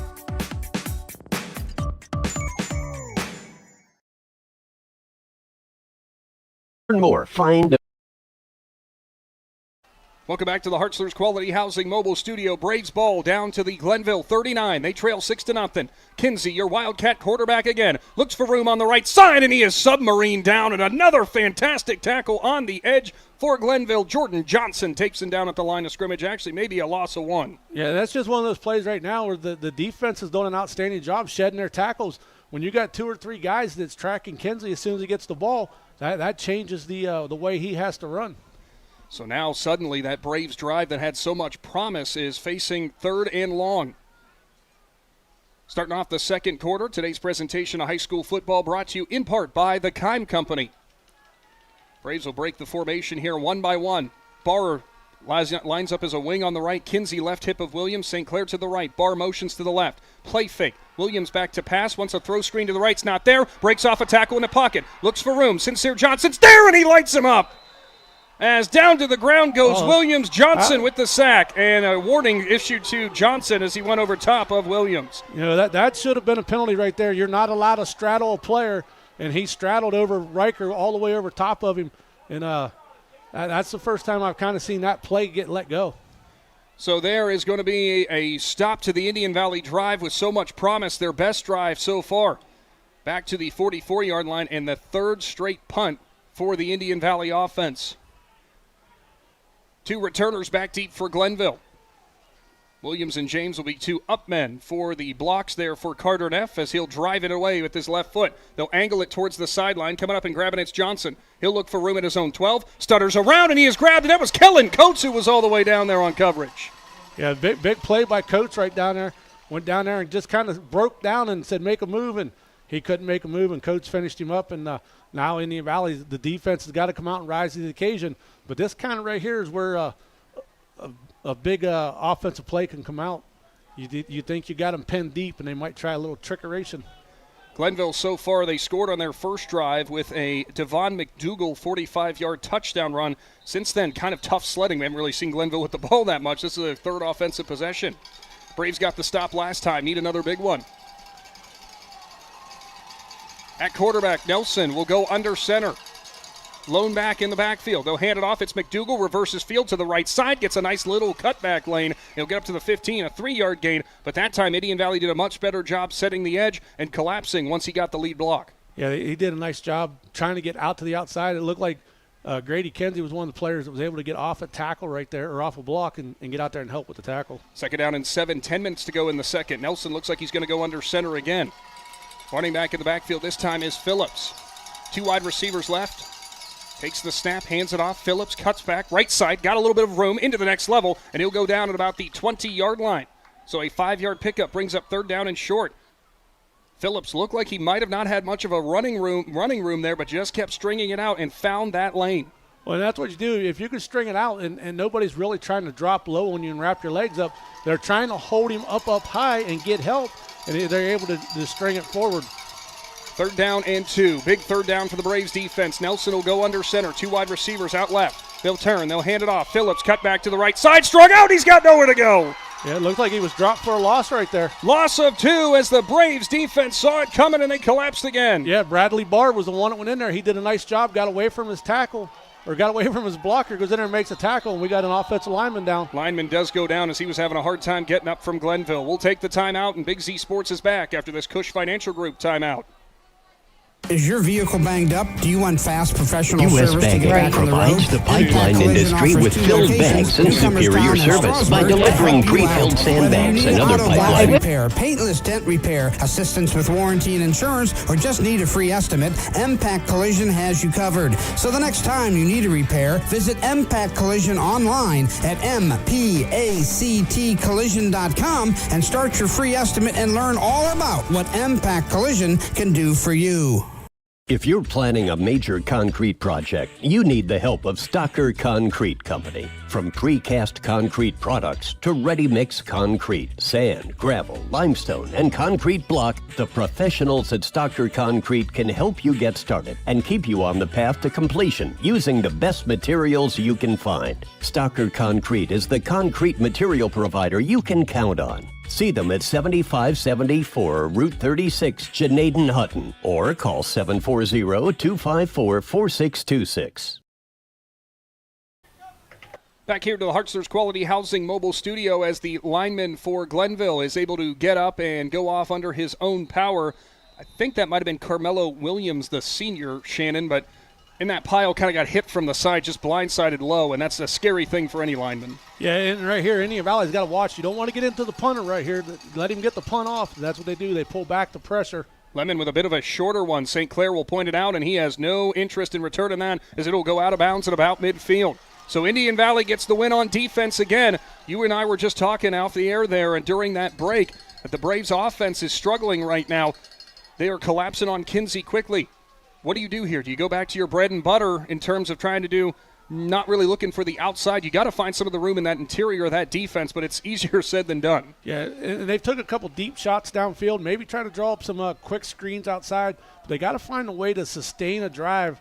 They'll get a big gain, and then they'll get stuffed 3 times in a hole. They got to find a way to get that balance. And right now, all the focus is on Kinsey. Maybe go a different route. They overload the left side, but now motion Pacine to the right as a tight end. Glenville shifts their defensive line. I form. Play fake. Williams goes back to pass. Throws it to Pacine, who is lit up at the 50. Oh, he got hit hard after a reception there. Jaquan Gibson comes over, take it back. It's Aaron Scales, the senior defensive back. 1 yard gain, but that one was painful for Pacine. Yeah, and Kalen Bailey, he got in there quick on Riker Williams. He didn't have a whole lot of time to do anything, so luckily they just got that play off right there. They tried something a little bit different. Glenville read their keys. They seen it on film. They were ready for it. It was actually Pacine's man who he let run into the backfield to go out there into the flat, but they had that defensive back who was ready for it. They'll put James Isoed out to the left. Kinsey lines up as a fullback up in the formation in front of St. Clair. Play fake. Williams rolls to the left side. He's looking for room. Backside pressure. Delivers middle of the field. Hard throw. It is picked off at the 40, 50. Looking for room, and out of bounds goes the defensive back at Jalen Edwards, and a flag laid on the sideline. Yeah, not sure what the flag's for. Would be after the play as Williams tried to step into the throw and deliver it down the field, but it was not going to get there as the defensive back at Edwards. What closing speed he had to pick it off. As it stands right now, Glenville would have it on the Indian Valley 49. Are they calling defensive holding or holding on the return here? Well, we will see, as it looks like the Braves' defense is out on the field. Glenville offense out there as well. It is a block in the back on the return. So that will move Glenville back on the other side of the 50-yard line. Right now, Indian Valley's offense still searching for answers. Their first turnover there, trying to push it down the field. But the closing speed of these Tarblooders defensive backs, my goodness, is it something to watch. Yeah, and Kinsey was trying to get out of the backfield to roll out for a pass, and he got spun around. Didn't know if he got hit at the line of scrimmage or maybe they was trying to call the hold downfield. But like I said, it was a block in the back, and now the Tarblooders in control again. Nelson, full house backfield, hands it off, looking for room into the second level up to the 45-yard line as a player falls down late onto the pile. Nice pickup there, as I think that was Phillips again, a 5-yard gain. You know, this is a big game tonight, and there's a big game tomorrow at noon. If you're looking for some food, call Your Pizza, get you some wings and get you some pizza. But you might want to put your call in early because they get pretty busy on those Buckeye games. Second down and 5. Nelson, full house backfield again. Turns, hands it off. It's Phillips. He's swallowed up in the middle, still fighting, going forward. He's got 2. He's got a little bit more as he'll go up to a 2 or 3 yard gain. Kinsey plunged into the pile. Titan Peterman off the bottom of the pile as well. Yeah, this is going to be a third down and manageable. Looks like it's going to be about third and maybe 2.5 yards. Glenville, we've seen a couple passes, but they are not afraid to do this type of game. Grind it out from top to bottom. Full house again. Nelson gives it off. It's Phillips. He'll look for room. It's actually an end around. It's going to this side to McDougal, who is submarine down to the 45, but he's got a federal first down, as that's a 7-yard pickup. McDougal, who had the touchdown run earlier, little trickeration there as they faked to Phillips and got McDougal sneaking around the backside of Nelson. Yeah, everybody kind of fell for it, and one Indian Valley player made the nice adjustment right there. Might have been Pacine, I think, was able to get over there and make the tackle. Ball down to the Indian Valley 45 now. 1st and 10 upcoming. Full house backfield again for Nelson. He's got 3 running backs in the backfield with him, one by one for the receivers. Nelson will give it off. It's Phillips, second level. He's grabbed from the side at the 40 and goes down. Brett O'Connor with another nice tackle, but it's a 5-yard pickup. Yeah, they're slowly, going down the field. Like you said, pregame, this is what they like to do. They like to grind the ball out. They like to get that clock running. And there was a tempo offense. They need a clock reset here as Glenville was getting back to the line quickly. Kinsey has to run down his mouthpiece on the other side of the ball.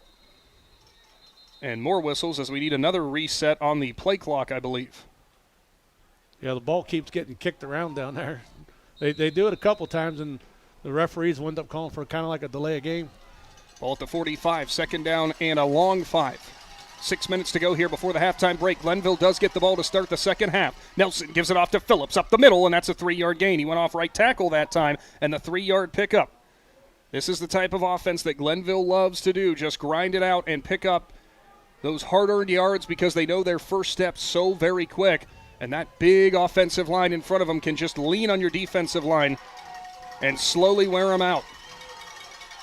Full house backfield again, one by one. Nelson turns, hands it off. Phillips looks for room. He's met at the line to gain. He's held up. It's at the 35, still fighting for it, and it's going to be close, but I think he's got enough. A 2-yard gain there should be enough for a first federal first down. We'll see the officials call. Well, the funny is, as you watch two officials, they both have two spots, and then they kind of angle towards each other, and they give them the first down. From our view, it's literally straight on from where you and I are standing, Shannon. It looked like a first down. Yeah, I think he had the first down to gain. So 1st and 10 as the sticks move. They'll stay in that same formation. Do the Tar Blooders. Well, Nelson, the senior quarterback, goes back and will hand it off. Phillips again up the middle. He's got past the linebackers. He's up for a first down. He's up farther than that to the 22-yard line. 13-yard pickup for Phillips. Another first federal first down, and Glenville just doing the dictating right now in the trenches. Well, if you heard an interview earlier this week with Coach Lancaster, one of the things he said they needed to be better at this week that they did last week was tackling. Right now they're struggling. Not sure what the issue was there. I think the chains had not actually moved. So the ball will be at the 25-yard line. They actually gave him said his knee went down, I guess, at some point, and now some form of a timeout. It'll be brought to you by the Cush Financial Group. Big Z Sports is back after this. TMK Valley Propane is embracing remote tank monitors. Are you tired of going outside to check your propane tank or forget to order your propane on time? TMK Valley Propane now provides reliable remote tank monitoring technology. Let TMK Valley Propane take the worry away, provide timely delivery, and never run out of propane again. Thank you for your trust in TMK Valley Propane. All the way to TMK, service with a personal touch. The certified public accountants at Niedenthal & Company believe in the value of relationships. Niedenthal & Company has been in business for over 50 years in your community, helping individuals and businesses grow. Niedenthal. Welcome back here to the Hartzler's Quality Housing Mobile Studio. 4:47 to go here before the halftime break. And Glenville right now using a ground and pound attack, wearing down the Braves defense. 6-0 they lead in this Final Four showdown out of Division 4. Full house backfield again for Nelson. He'll turn. He'll play fake. Nelson back to pass. Solo coverage down the right side. Jump ball and a nice defensive play. Punching it away is the defensive back in Hostetler. Yeah, Hostetler did a nice job right there. And there for a minute I thought he lost control or lost track of where the ball was, and it was going to come in over his head. But he did a nice job. Didn't fall for all those running backs in the backfield and was there to knock it away. I wondered when they were going to try to push it down there to Joseph Saffold, the 6'1 wide receiver. Hostetler was with him stride for stride. Ball got into the hands of Saffold. You saw the arm come up and just punch it away from Hostetler. Full house backfield again for Nelson. 1 by 1, 2nd and 10. Free blitzer off the edge. Can't make the contact there, but it's Phillips who goes to the next level and is pulled down by the linebackers after a 3-yard gain. Yeah, nice job by the linebackers right there. Kind of stay home, read their keys, able to make the tackle. Paulie Sadler and Colt James were tied up way down the field. Little unsettledness from both these sidelines right now. 3rd down and 7 upcoming. Clock was stopped there momentarily for some reason. 4:12 to go here in the second quarter. Full house backfield again for Nelson. Braves showing pressure. 3 down linemen, 4 linebackers. They'll bring him in. Nelson, free rusher. He gets to him, but it's a pass, and it's going to be caught there by Sadler. He'll be wrapped up and dropped at the 10-yard line, very close to the line to gain. Yeah, they just played so far off of him. That was pretty much a easy pitch and catch, and it's going to be a first federal first down. 7-yard pickup on the pitch and catch as it will move the sticks. First reception there for Paulie Sadler, another one of the seniors on this Glenville squad. They are a very experienced team that felt that they missed an opportunity last year. Handoff, Phillips. He's grabbed from the side. Williams in the backfield breaks the tackle, but now is driven to the turf after a loss of 1. Bradley Barr finishing it off again. Yeah, Riker Williams, he timed that snap perfect. He kind of laid back and just come running through there, and He met him right when he got the ball. Loss of 1 for Phillips. Seen him on a couple handoffs that he has been hitting the backfield, but overall it's just been nice 5, 4, maybe even 6-yard gains for him so far. Ball in the Jeff Wallach LLC red zone as the Braves faithful get on their feet. Indian Valley needs, a big defensive stand again. Nelson in the full house. He'll go. He'll hand it off to Phillips. Looks for room. Left side. Met by Williams. Ball is free. Scramble for it. Indian Valley's got it. Looks like Titan Peterman. Riker Williams with the forced fumble and a huge turnover as Peterman comes off the pile and holds the ball up to the crowd. Yeah, Riker Williams just makes another huge tackle. He comes in there. When he wrapped him up, he punched it out. And Titan Peterman looked like Superman diving on top of that ball. Huge turn of events there. 3 minutes to go for the Braves offense with Glenville set to receive the second half kickoff. You needed a big turnover. You got it right there. Yeah, now you got to put a drive together. You got to find a way to go down and get points on the board. But at the end of the day, your offense right now can be your best defense. Ball at the 11-yard line. Indian Valley deep in their own territory, but they got job number 1 done, which was stopping that Glenville offense. They'll go I for him. Kinsey's your fullback. St. Clair's your running back. Williams is under center. Hard count, a flinch, and nothing doing. Kinsey, cutback, looks for room, driving, falls forward, and he'll go up to the 15-yard line. A 4-yard pickup there for Kinsey. His longest run of the day is only 5 yards. Not something we're used to seeing from the Air Force commit and the senior. And that's all credit to the defense of Glenville. We've heard all year how tough this defense is, and right now they've rose to the occasion. Couple substitutions for the Braves as they get the play call in. Indian Valley might be looking to go fire here, I thought, as they'll get up on the line. Sure enough, they will. Offset I for him. Pitch play. Left side. Kinsey looks for room. Cuts back in behind his tackle, or behind his right tackle, rather. Maybe a 2-yard pickup there. Brings up 3rd down and about 4. Trying to go to that boundary and get that speed of Kinsey out there, but boy, Glenville's defense just so fast. They have moved the ball up to about the 19-yard line. Need the 22 to move the sticks. Down to 2 minutes here. Kellen Coates will check out. Reese St. Clair checks back in. This is one of those things, Shannon, where it's hard to break tendencies in high school football, but right now, Tarblooders might be forcing your hand. You might have to start doing things you're not used to in terms of the offense. It's no time to panic. It's still the first half, but the rushing attack is not there right now for the Braves. 1 by 2. Williams will play fake. He'll roll to the right side. He's going to try to find a receiver. Chucks it up down the field. It's a jump ball. Bradley Barr lost it in the lights as it goes off of his hands. Incomplete. Yeah, Barr was there. They had the play drawn up, and looks like he just kind of shorthanded it a little bit. Williams just floated it over the top of the defender. Barr was there, and it got on him quickly, and he couldn't haul it in. 4th down and 3. Giving Glenville the ball back with 1:37 to go here, and they get the second half kick. Going to have to watch for those home run shots. Also going to need a good punt from Carter Neff as well. Back deep in his own territory, his heels on his own 5. Yeah, Glenville hasn't come after the first couple punts. You kind of wonder if they'll come after this one. Tarblooders lead 6-0. Braves offense has not had an answer tonight. Glenville will actually play the return as Neff drives it, steps into it all the way back to the Glenville 40. What a punt. Looking for room's the returner. Right side, looks for the boundary, and he'll get tripped up and go down at the 40-yard line. Actually, they're going to mark him all the way up at the 39, so a short field here. Good return again for the Tarblooders. Yeah, he went down right there, and luckily he got down low and kind of got to the turf because somebody come in there like a missile for Indian Valley looking to put a helmet on that ball and just missed him. Glenville scored on their opening drive since then. Kind of been stuffed. There's been some decent runs, some okay drives. They got all the way down into the red zone last time but coughed it up. Ball to 39. Riker Williams wants the Braves crowd back up on their feet as much noise as possible. They'll break the full house and go 3 by 1 in the shotgun. Nelson has a running back to his left. Back to pass. Straight drop. Delivers middle of the field. That's into the hands of the receiver all the way down to the 20-yard line. Yeah, Pick up that time at 19. Yeah, they never really covered him. He just kind of went down there, found a spot in the zone, and sat down. That was Lemon with the 19, make it 18-yard pickup. Ball will sit actually just outside the red zone at the 21. Quickly. Glenville back on offense. Nelson, play fake, looks for room. Read option, he's got room, goes to the second level. He is stood up. He is taken down at the 16-yard line. Yeah, Kenzie hit him pretty hard right there.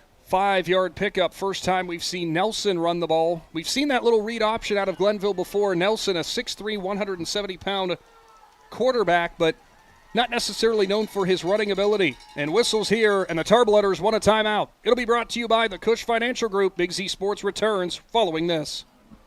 Top Notch Auto on East Plum Alley in Janaden. Your one-stop shop for all your vehicle needs, offering experienced staff that can handle just what you need to keep your vehicle running at its best. Top Notch Auto specializes in diagnostics with state-of-the-art diagnostics equipment.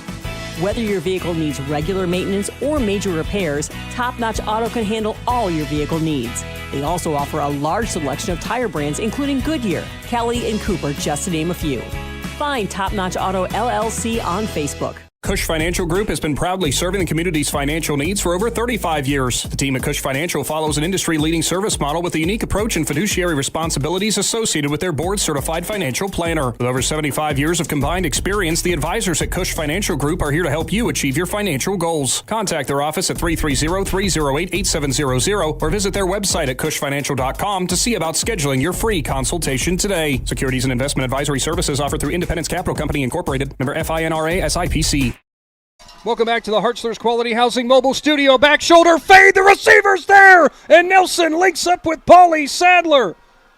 16 yards out as Glenville takes a 12-0 lead. That one was designed perfectly. And what a touch on that throw out of the hands of Nelson. Yeah, the defender just kind of lost him right there. He got back far enough, like I said. That was a beautiful pass. Sadler's second reception. And Glenville takes the 2-score lead. 43 seconds to go before the halftime break, as we'll see if they'll go for two with that 12-0 lead. Looks like Nelson is getting a play call, and now a flag from the Glenville sideline again. And I have no idea if it'd be a sideline warning, or it wouldn't be a warning. It'd be the second time, so that would be a flag.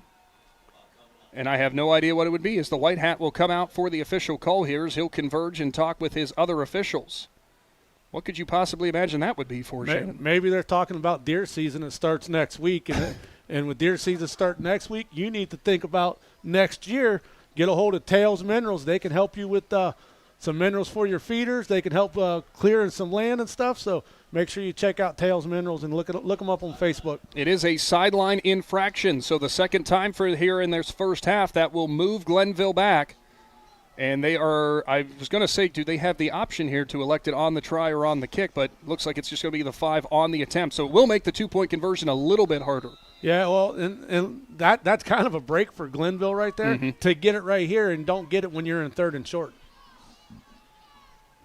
Tarbletters trying to get their offense aligned. I think Nelson asking the official, I was wondering if he was going to have a play clock reset, but he won't. They still have 10 seconds to deal with, though. Full house backfield again. Nelson still trying to get the orders in. He's got them set now. 5 seconds on the play clock.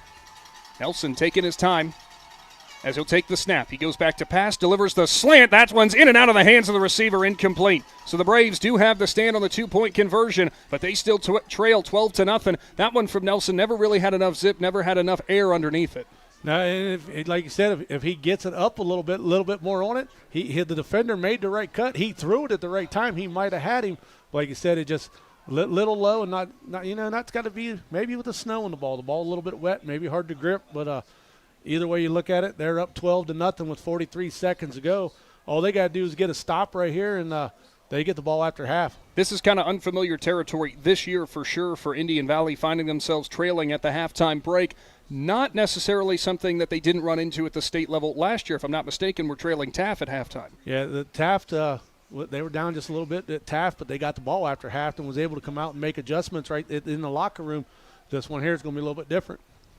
Will be a Cartoons of New Philadelphia kickoff as Lemon will get set to send it back deep. Carson Hostetler, Reese St. Clair, the two deep men for Indian Valley.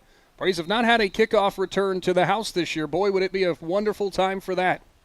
Lemon will walk up to it and stutter steps and stops. And now we'll go. And it's a low ground ball into the hands of the up man, who will fall on it at the 28-yard line, as corralling it that time will be T.C. Cannon. Braves fans were not happy with that. Technically, Shannon, you can do that. Yeah, you can do what you want as long as you don't pass the ball before he kicks it. So at the 29-yard line is where they will officially mark it. Here with 42 seconds and with Glenville to take the ball to start the second half, I don't think you're going to try to do anything too crazy. You could try to do something here on first down, maybe try to move the ball, and then if you don't, then you got to kind of go into let's just go into halftime and see what we can do. St. Clair will line up as your deep running back. Offset to the right will be Kinsey at fullback. Williams is under center. He'll turn. He'll give it off. Kinsey, second level. Big run for him. Up to the 40-yard line. Still trying to break more, and he'll go down to the 43. That's a 15-yard pickup, by far and away the biggest run for Kinsey tonight, as the Braves will roll with a first Federal first down. Yeah, and they've already wound the clock. And backfield, Kinsey lost it, and Glenville's going to fall on it. Kinsey never got the handoff from Williams, and it is picked up by the Tar-Blooder defense. And again, it was Jordan Johnson with a big play, and now with 30 seconds before halftime, Tar-Blooders could threaten again. Yeah, and that's one of those plays right there. I think Sincere Johnson came on a dead blitz and hit Williams in the backfield as he was trying to hand it off. Johnson with the fumble recovery and another big turn of events as the Tar-Blooders keep the momentum firmly on their side. Ball will be at the Indian Valley 43. Glenville will break their huddle and come out to the field and also still have one timeout left.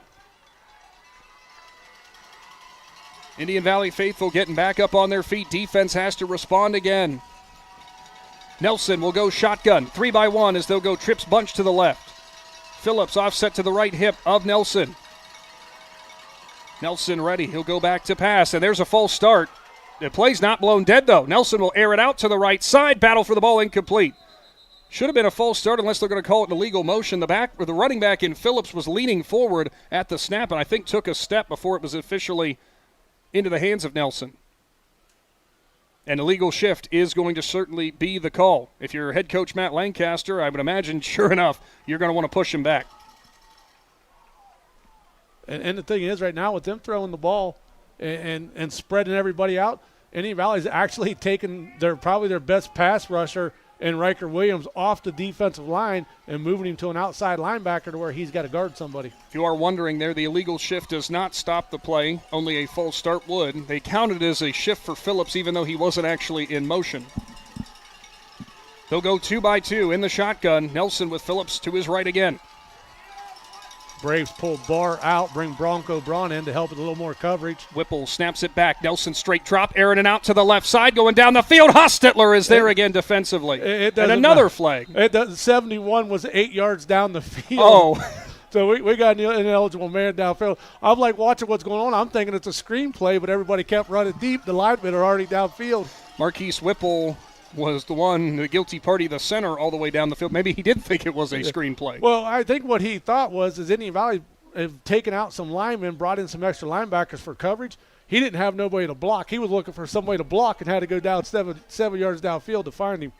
So 16.8 seconds, and Glenville will move backwards again. You know, that's just like whenever you need pizza and you're in Janate and you got to go 7 blocks down the street to get some Michi's Pizza. And, you know, got to thank Michi's Pizza for always coming on board. Braves defense takes the call from the sideline. Bronco Braun in defensively as a linebacker. Nelson has Phillips to his left, 2-by-2. They're going to hand it off to Phillips. He'll look for room on the right side. Cut back, midfield. Now he's at 45. Stumbles, breaks one tackle from Pacine, and leans up to the 40-yard line. Pick up that time of 10. Will not be a first Federal first down after the penalties. No, and they're going to take the timeout here with 5 seconds left. I thought they were just going to let the clock run, but Glenville going to take a timeout. We will keep it right here. It is a Cush Financial Group timeout, but with such few seconds on the clock here before the halftime break, we won't go anywhere. That's the interesting thing here because you've got such size at your receivers. You've seen them go ahead and try the jump balls down the field. Why not? There's nothing bad that's going to come from this play if you're Glenville. And if you're Indian Valley, you got to get everybody behind the receivers. You don't want nothing in front of you, or let everything in front of you. You don't want nothing behind you. But also with all that speed, if you're Glenville, you might want to try maybe a middle screen and just see if one of your shifty guys can do make some moves and get to the end zone. That was definitely an adjustment there for the Glenville offense from Coach Ted Ginn's senior squad as everybody from Indian Valley had shaded back for the defense. They went ahead and tried the handoff up the middle. Still, we have not seen Chris Newell Jr., the running back and defensive back, after he went down defensively. That's been a little bit of a hurt for the Tar-Blooders. Hasn't hurt them on the scoreboard, but they do not have that same speed out of the backfield without Newell. And how many times do you see that in professional football where a guy's just jogging backwards and gets injured? And that's what happened. He was just kind of jogging backwards and got hurt. And they look like they're putting some more time on the clock.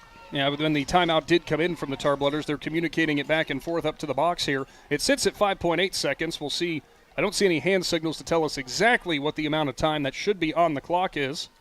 Well, 5.8 seconds, that's about how long it takes to get through the drive-thru at McDonald's. And you wake up in the morning and you need some breakfast or some hot coffee. Well, now we have 70 seconds on the clock. I'm not waiting 70 seconds because McDonald's isn't that slow. You got to get to McDonald's, get me a Big Mac after the game. I'm going to assume that's supposed to be 7 seconds. And it is going to be 7 seconds. So, ball at the 39-yard line. Indian Valley trailing 12-0. Glenville looking to strike and double dip right before halftime. They'll go 1 by 3. Trips bunch to the right. Nelson has Phillips to his left. Nelson takes the snap. Not much pressure from the Braves. Nelson steps up, delivers it middle of the field. Receiver's going to look for the boundary. He is grabbed, spun around, held up. Lemon breaks free. He goes to the right side, and a defender from the back hits him, and the ball does come out, but they're going to whistle him down by contact. Almost was going to be kind of an odd-looking hook and ladder, but it ends up not mattering. 12-0. Glenville leads, and they will take the second half kickoff upcoming. Shannon, no time to panic if you're Indian Valley, but a lot of adjustments are going to be needed. Yeah, a lot of adjustments got to be made on the offense side of the ball. You've put a big task on your defense, and they are down 12-0, but they've had to do it off of a turnover and everything else. The defense has really showed up against a very good Glenville offense. Your defense now has got to rise to the occasion when they come out after half to get that ball, and then the offense, all the conversation in the Indian Valley locker room is going to be on that offense and that offensive line. I'm sure it's going to be a positive conversation, too, because like I said, a 2-score game, you are far from out of this one, but you're going to have to dig deep for a chance to return to Canton. It is 12-0. Glenville leads. Big Z Sports going to enter our First National Bank of Denison halftime report. We'll step aside when we return. We'll go through some of the stats, give you insights on that first half. Later on, we'll be joined by Indian Valley Athletic Director Zach Golick here in the press box as we look forward to the second half of action. Braves trailing the Tarblooders 12-0. Big Z Sports is back for more playoff football after this. Jeff Wallach, LLC, is a family-owned and operated company proudly serving greater Northeast Ohio and surrounding communities for over 25 years. We specialize in vinyl siding, replacement windows and doors, gutters, downspouts, and much more. We provide quality service regardless of the size or scope of the project. Our crews are reliable, respectful, and mindful of a safe work environment. Jeff Wallach, LLC is certified by the Better Business Bureau. Call today and discover how we can assist you in making your vision a reality. Are you ready to make a difference in a young person's life? Big Brothers Big Sisters of East Central Ohio has 88 children waiting for a mentor. As a mentor, you will spend as little as 4 hours a month with your little, guiding them, listening, and helping them discover their full potential. Your time and your kindness can change the course of their future. By becoming a Big, you're not just volunteering, you're defending the potential of a child, giving them an opportunity to dream big and reach higher. Visit www.bigs4kids.com to sign up and help us make sure that no child has to wait. Big Brothers Big Sisters of East Central Ohio. Defend the potential and become a Big today. Lindsay Adams State Farm takes pride in customer service, community involvement, and their professional knowledge in the products and services offered, providing protection to their customers in more ways than just their auto insurance by protecting you from encountering any unexpected occurrences, including your auto, home, income, and the loss of a loved one. At Lindsay Adams State Farm, you're more than a customer, you're part of their family. Learn more about what Lindsay and her agents can do for you by visiting lindsayadamsf.com. Ron's Heating and Cooling in Denison has been serving this great area since 1977. At Ron's, no matter what you need, they can handle it. From heating and cooling to standby Generac generators, water heaters, tankless water heaters, mobile home equipment, duct cleaning, and 24-hour no-heat service. Winter, spring, summer, or fall, all you have to do is call 740-922-5252. Ron's Heating and Cooling proudly supports high school sports and would like to wish best of luck to all local athletes participating this season. PAC Drilling, a family-owned and operated company since 2005 in Bolivar, takes pride in being an economic oil and gas drilling company. PAC's objective is to contribute to American energy independence through profitable development, operation, and marketing of oil and natural gas wells. PAC also employs operating technicians to oversee each and every well drilled to maximize its productivity and longevity. Contact PAC Drilling at pacdrilling.com. Hey, other guys' insurance, you got Kyle. Hey, Kyle, it's Brenda. I was just reading through your proposal and I have a few questions. When we drafted up your proposal, we really aimed right down the middle. Sometimes wonder if your insurance agent true priority is more time on the golf course. At Hummel, we do insurance differently. Our expert advisors help you not only mitigate risk, but operate more efficiently. decrease employee turnover, and increase your bottom line. Hi, I'm Crystal, General Manager at Loudon Motors Ford. I invite you to stop in and feel the difference of shopping for your next vehicle with our friendly, non-commissioned sales staff, or the personal touch that you will receive from one of the last family-owned and operated dealerships for nearly 100 years. So my question for you is, when will you experience the crystal clear and loud and clear advantage right here in sunny Minerva, Ohio? Technology shouldn't slow us down. It should move us forward. At LodgeVision Technologies, we've been helping local businesses for over 12 years on US 62 in Winesburg, solving tech problems and making everyday operations easier. And we're here with custom IT solutions that just simply work. At LodgeVision, it's people first. That means service with integrity, professionalism, and genuine care. Call 330-234-5025 for your free consultation today. LodgeVision Technologies, local IT, real solutions, people first. Spring and summer bring big events, graduations, yard sales, and tournaments. The Educational Service Center Print Center is your go-to for sponsor banners, yard signs, and custom graduation packages with invitations, envelopes, and thank you cards. And when it's time for sports, the ECO Center in St. Clairsville is the perfect venue for AAU and JO tournaments. With spacious seating, plenty of parking, and easy access to hotels and restaurants, it's your one-stop arena for wrestling, cheer, and more. Plan your next event with us on the court or in print. Find out more today online at ecoesc.org.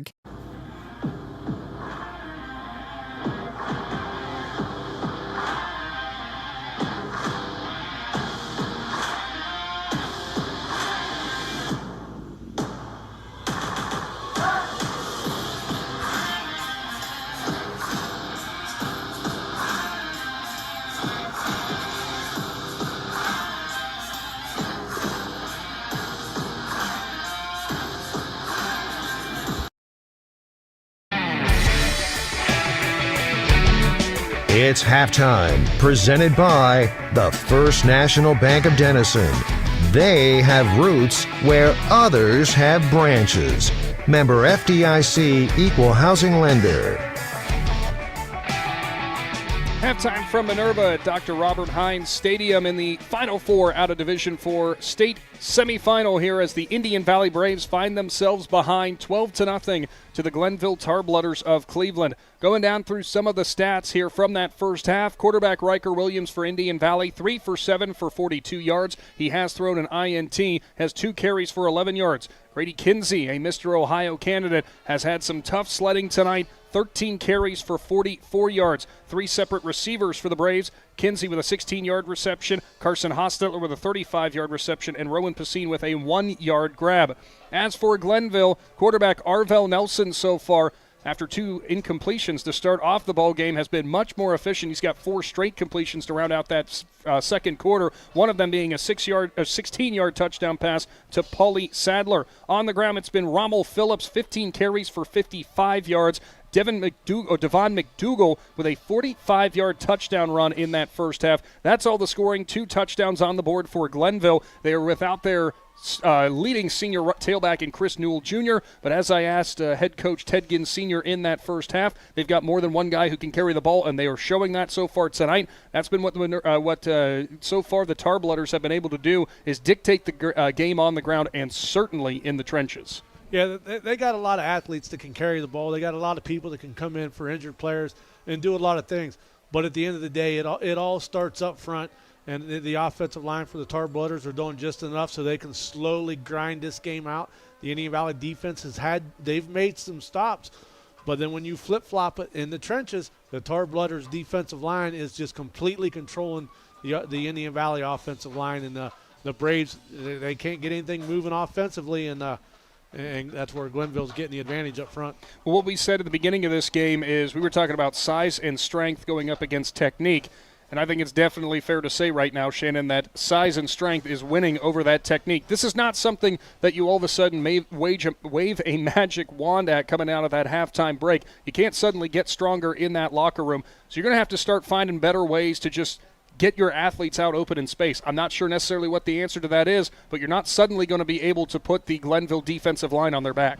No, and with the Glenville defensive line, how they're winning the trenches, They're just tying that offensive lineman up. If they can tie that offensive lineman up, nobody can get to the second level and take care of a linebacker. So those linebackers, they can move side to side, and they can find the hole that Kinsey and Williams and those guys are trying to go through, and they can undercut them, and that's what's holding them up to 3 or 4 yards gain. Yeah, you've seen Jordan Johnson make a lot of plays on the edge from his defensive back spot. Sincere Johnson in the middle of the defense. Not a ton of tackles, but he's there helping finish off plays. He is there as an unblocked linebacker, being able to get into that pile. Defensive line, too, for Glenville in just that size. They were just able to swallow up Kinsey right now.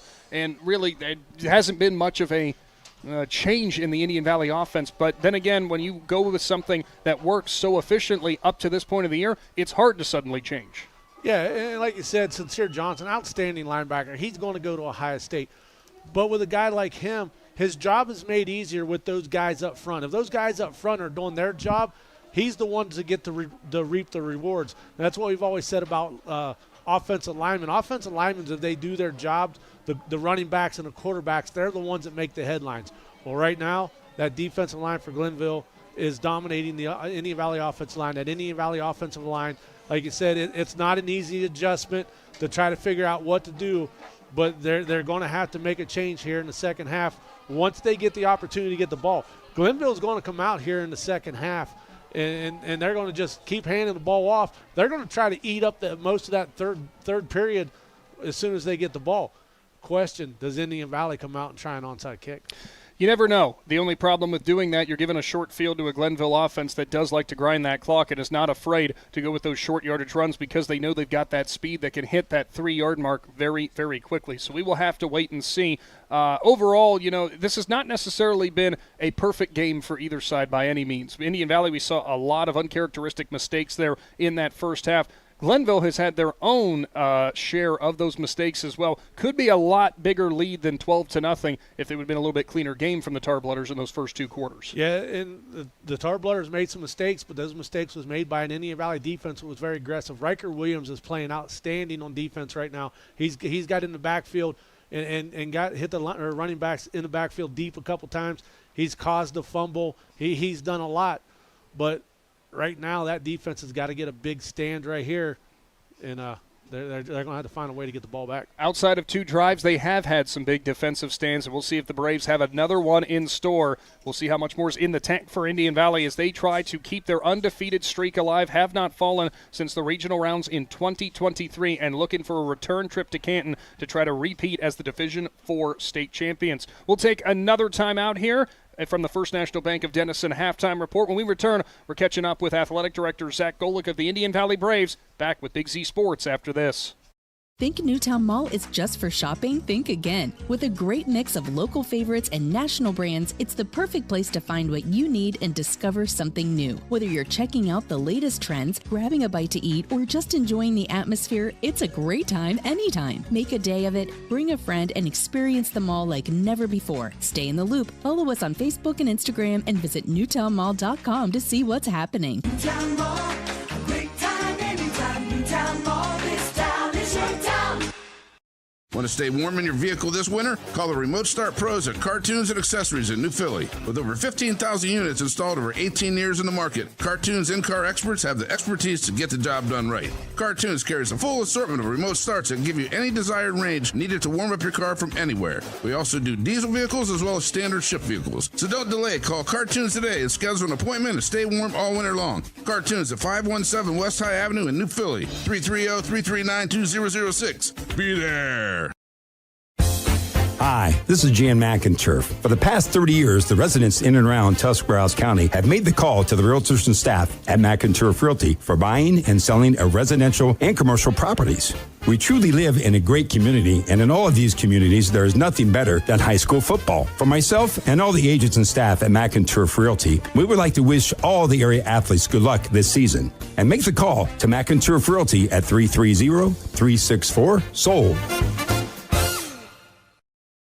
Simona Bolteron is a global leader in plastics technology, manufacturing thermoplastic products for industries such as aircraft interior parts, medical device housings, wall coverings, general thermoforming, and many more. Simona Bolteron, a company like a friend, is proud to be a part of the community and wishes all local athletes good luck and have a great year. For more information, visit them online at bolteron.com. Simona Bolteron, 1 General Street, Newcomerstown. With Room by Room, new from Carpet One, we've made finding the right floors easier than ever. Browse our curated collection of flooring options and shop by color, design, and lifestyle. Our local flooring experts will work with you to make your vision a reality and guide you with knowledge and easy-to-use tools to find the floor that fits your needs. So if you're ready to transform your home with beautiful new floors, scan the code to get started and come see the room-by-room difference for yourself. Exclusively at Carpet One Floor and Home. Hi, this is Zarek with Dover Philly Heating and Cooling. How healthy is the air you breathe? When air quality outside is bad, you can breathe easy inside your home with air purifiers, high-quality air filtration, and other fine products from Dover Philly Heating and Cooling. We are your local trained comfort specialists in downtown Dover, providing 24-hour emergency service since 1981. For all your home comfort needs, call us at 330-343-5511. We look forward to hearing from you. Thank you. The Tuscarawas County dairy farmers want you to know that low-fat chocolate milk is a great choice for student-athletes and hard workers. It provides the nutrition needed after practices, games, or a hard day at work, and it tastes great. Low-fat chocolate milk is packed with carbohydrates for energy, proteins to repair muscles, fluids to rehydrate, plus vitamins and minerals to help build strong bones and bodies. It's the official beverage of the Ohio High School Athletic Association. Tuscarawas County Dairy Farmers. Farms, family, food. The American Professional Truck Driving School by Buckeye Career Center offers hands-on CDL training and expert-led classroom instruction to prepare you for success. Already trained elsewhere? No problem. Complete testing on-site at U.S. America CDL Test Center by Buckeye Career Center. Register for training or to take your CDL test by calling today. Get the skills. Get certified. Get on the road with Buckeye Career Center.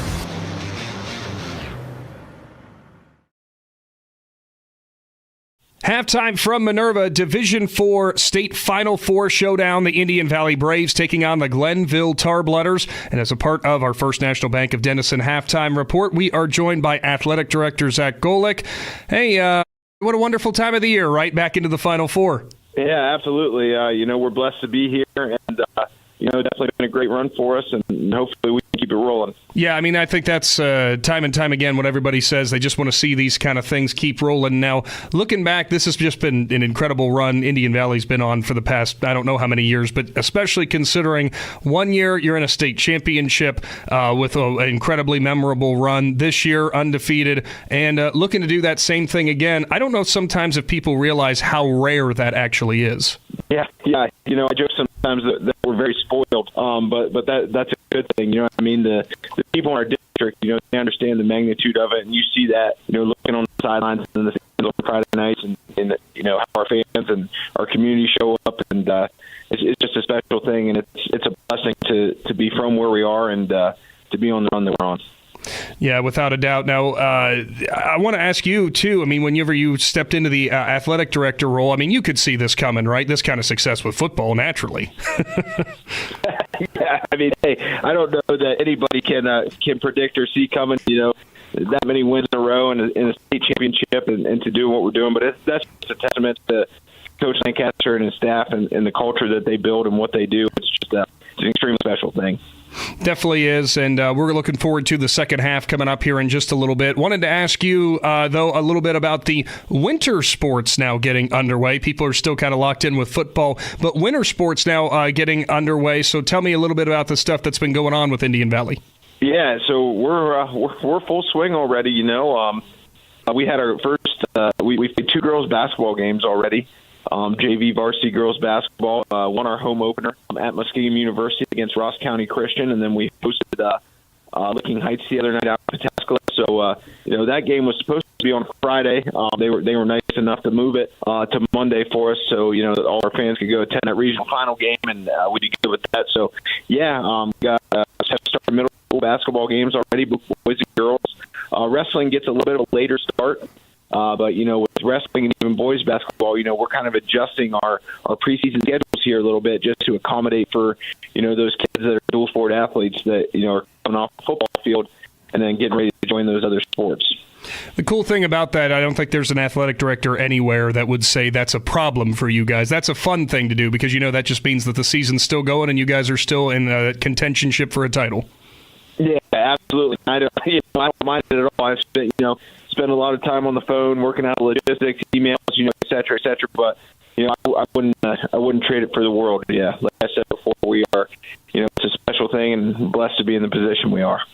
With all the winter sports upcoming, you guys have fantastic facilities there. The gym in Janaton, a really rocking house when it comes to basketball and also for wrestling for that matter. So I know you invite everybody out to come enjoy something during the winter. It's always warm inside in Janaton, right?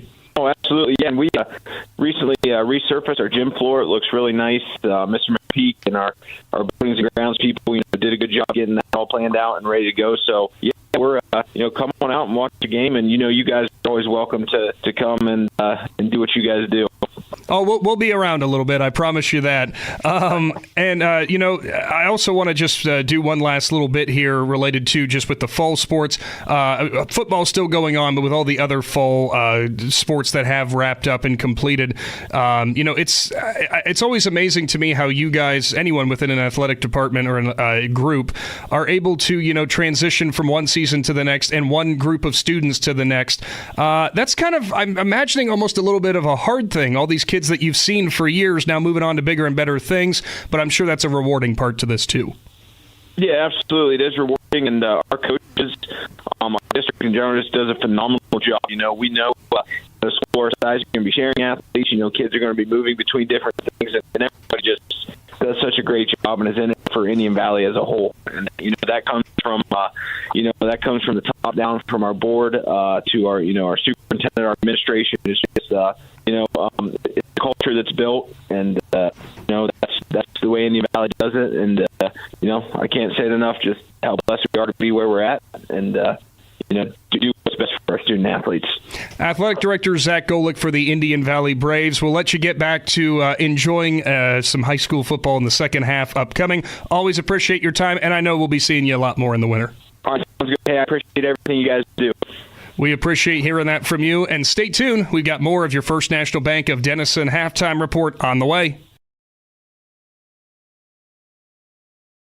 Are you a compassionate caregiver looking for a career with purpose? Second Family Home Care and Support Services is now hiring home health aides and STNAs. We offer competitive wages, flex time scheduling, and employment rewards because we believe in supporting the people who support others.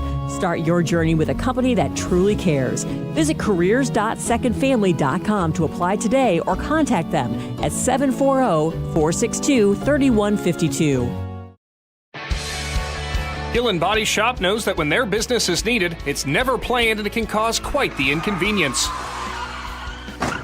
That's why Gillen Body Shop makes the process as easy as possible for their customers by making sure the work is completed right the first time. Gillen Body Shop has experienced staff that give all completed work a 100% guarantee. So when those unplanned repairs to your vehicle are needed, there's only one choice. Gillen Body Shop on Cary Avenue in New Philadelphia. Find them on Facebook.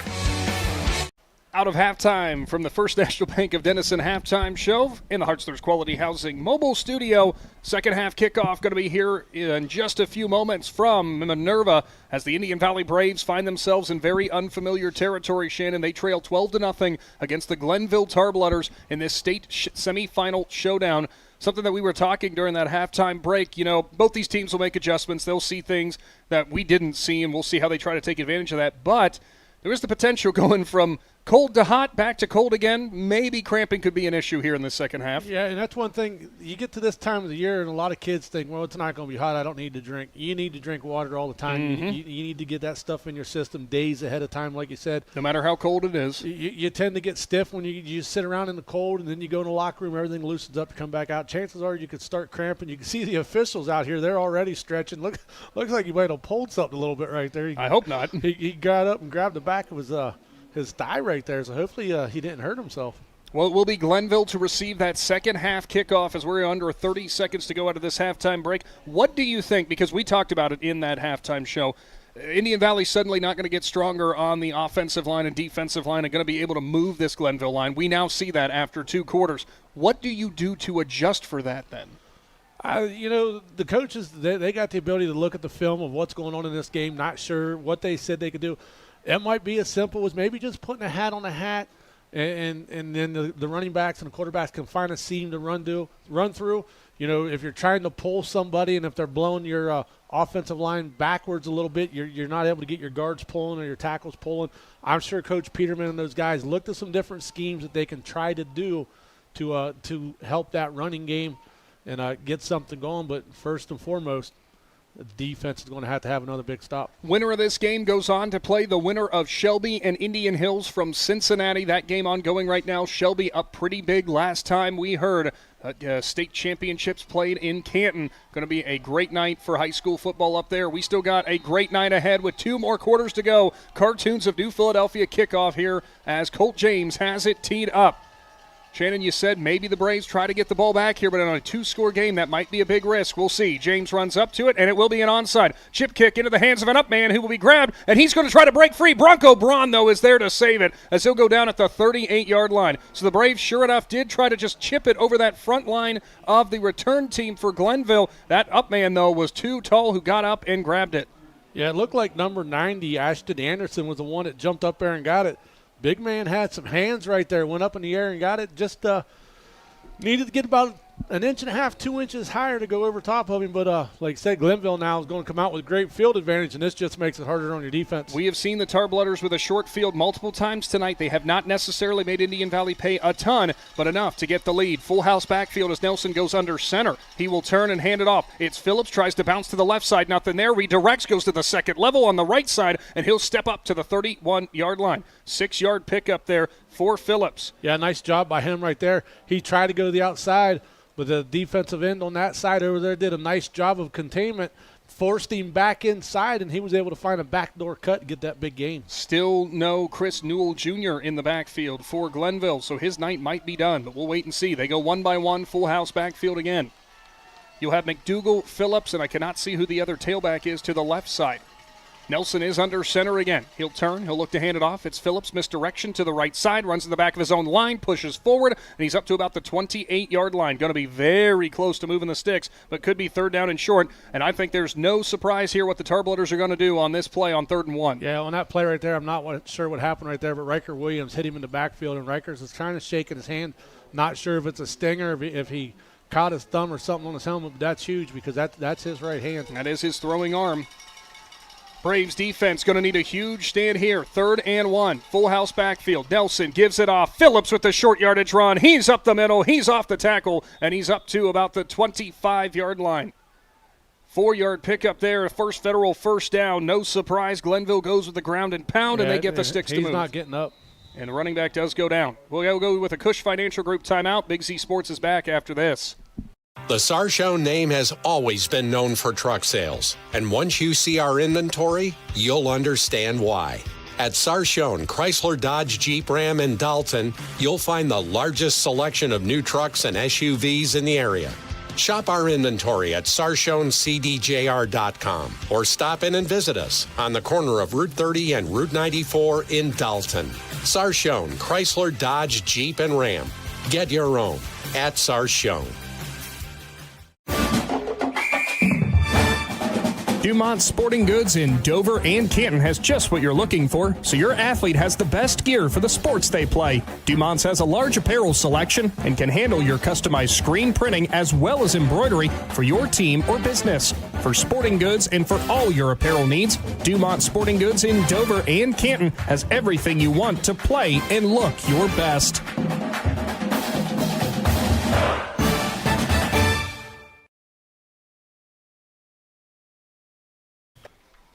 Welcome back to the Hartzler's Quality Housing Mobile Studio as the Glenville player will be helped towards the sideline. Shannon, you thought that was the running back and Rommel Phillips who went down, had a hard time getting up there as he will be helped to the sideline. This has been a gritty, hard-nosed game, and unfortunately we've seen a couple players go down for Glenville. Hope to see the best for their injury report moving forward. You know, and that's one thing you talk to a lot of coaches that play Indian Valley, and they'll tell you Indian Valley is one of the hardest hitting, grittiest teams they play.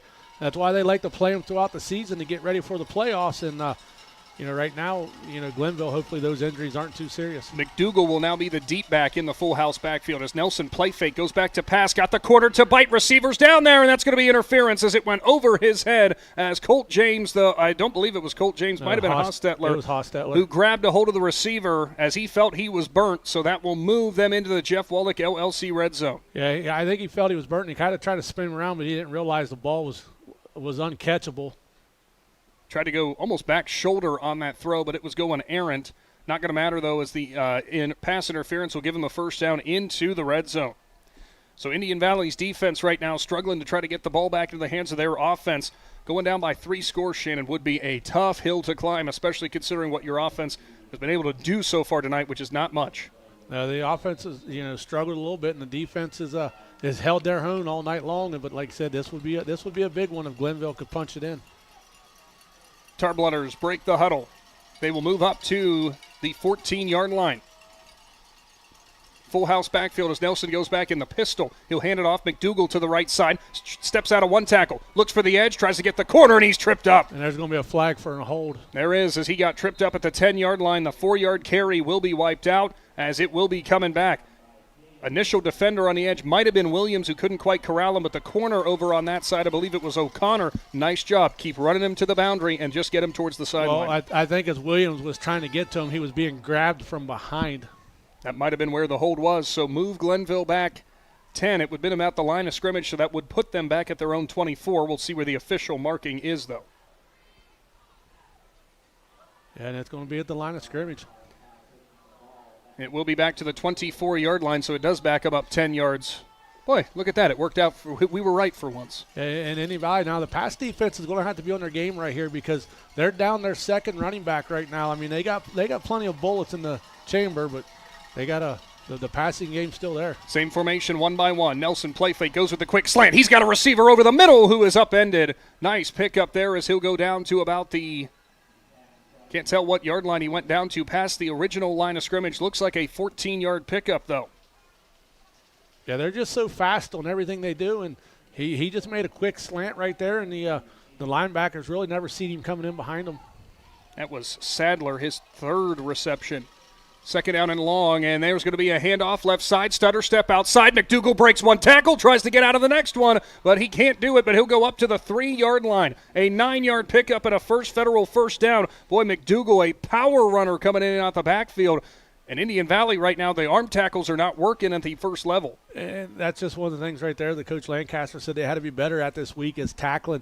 Indian Valley's always been good at tackling, but right now they're struggling a little bit. 9:07 to go here in the 3rd quarter. Glenville leads 12-0, threatening again. Nelson bobbles the snap, hands it off. McDougal up the middle, lowers his shoulder pad, still fighting for more, and it looks like a second effort, and they will finally blow the whistle and mark him down at the 2. Yeah, they let that one go a long time right there. They finally stepped in and blew the whistle. So they'll do it again with 2nd and goal to go from the 2-yard line. He got stacked up on the initial contact.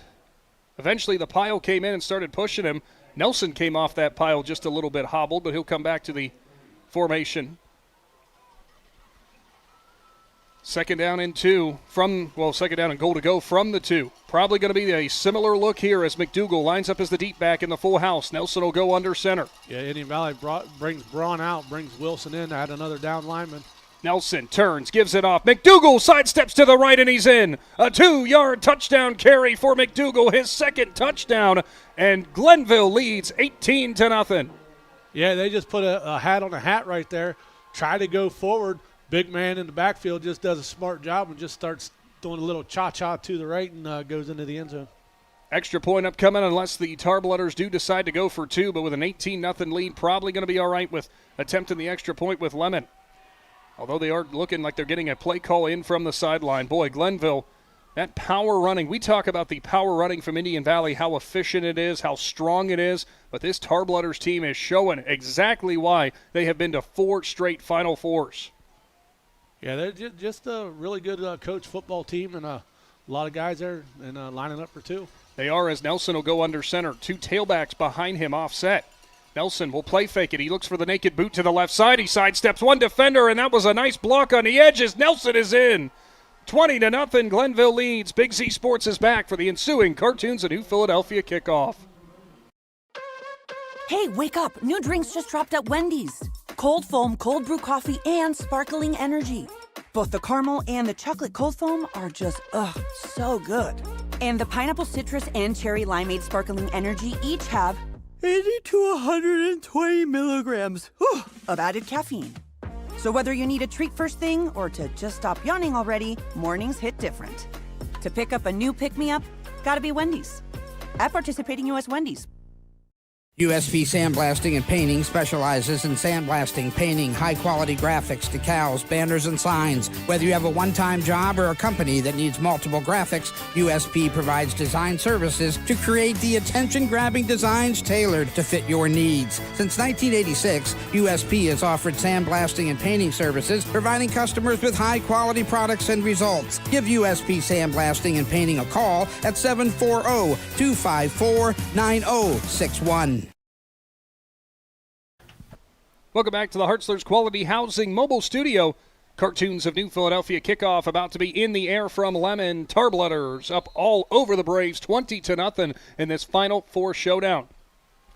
Lemon will walk up to the ball and now boot it deep. That's actually kind of a chip kick, as it will be left a little bit shorter for Hostetler from his own 10-yard line. Looks for room on the left side. He's got a bit of a lane. He's at the 30, high steps, 35. Now looks for room at the 40, and he plunges forward and is there. Nice return for Hostetler. That's what you needed if you're Indian Valley, just to get a little bit of life back into the sideline. Yeah, he did a nice job right there. He kind of just found the lane he wanted, and he went for it.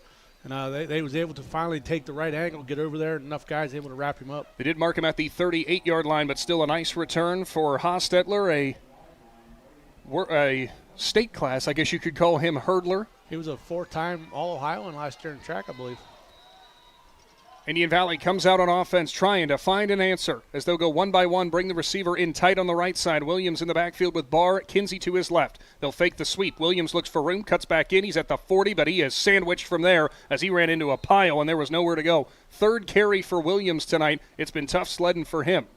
Yeah, like I said, it's just another one of the things right there. The defensive line does a nice job taking care of every offensive lineman, and Sincere Johnson just sits back there and waits to find the hole that the ball carrier is going to go through, and then he runs into that hole. Johnson, a Mr. Ohio finalist, alongside Indian Valley running back Grady Kinsey. Kinsey has been bottled up so far for the most part of tonight. He's got 13 carries for 44 yards, 1 reception for 16, made some pretty good tackles on defense, but his team trails big. Direct snap for Kinsey. Almost looked like he faked a pass. He'll step up, go to the next level, and he is ridden down there by Cartez Yancey, the linebacker.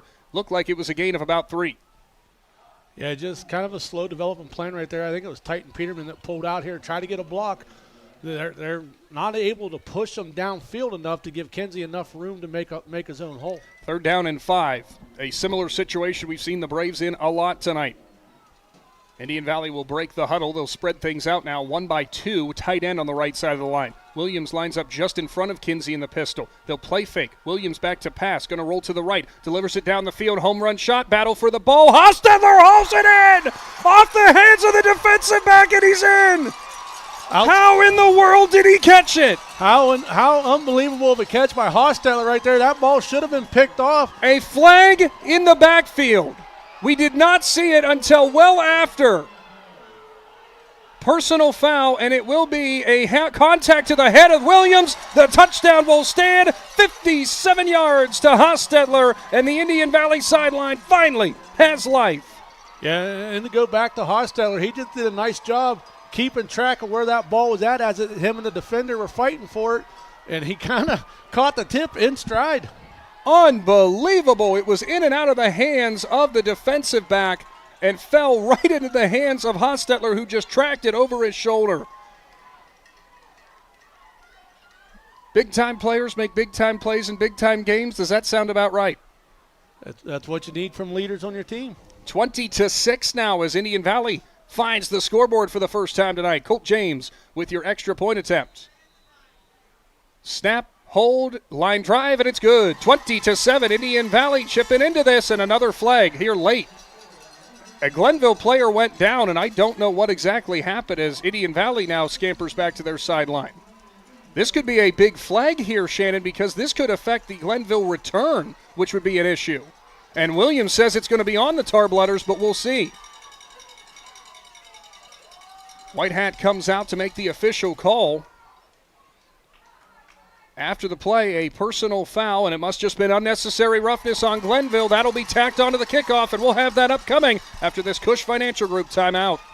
When you think pizza, think Amici's Pizza with locations in West Lafayette and Chenaden-Hutton. Amici's Pizza offers you your favorite traditional pizzas, as well as specialty pizzas, subs, wings, and salads. Everything from the dough to the sauce is made fresh daily. There's just something different about a pizza from Amici's. Try one today in West Lafayette or Chenaden-Hutton. Big city taste for a small city price. Learn more. Find Amici's on Facebook.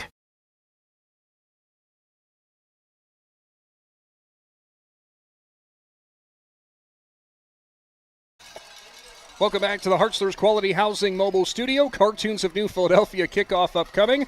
And because of the high school rules of kicking off from the 40, after the personal foul, that will make sure the Braves down kick from the Glenville 45. And Shannon, there was another penalty on the kickoff. There were two, which will now put the ball at the 30-yard line for Indian Valley to kick off the Glenville 30. I didn't see that. There were two personal fouls there. So if you're Indian Valley, is this where you go for the onside kick now because it'll be short field position? I think you would almost have to. I mean, that's a gift right there. That's a present. And speaking of presents, if you got family coming in for the holidays, you're going to have to feed them.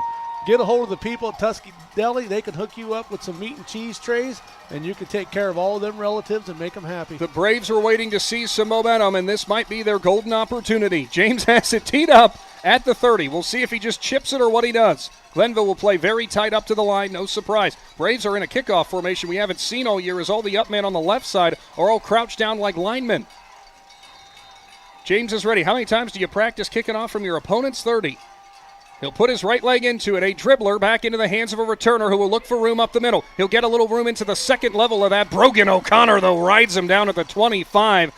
Good hit there from O'Connor, and it stops the return from Jaquan Gibson.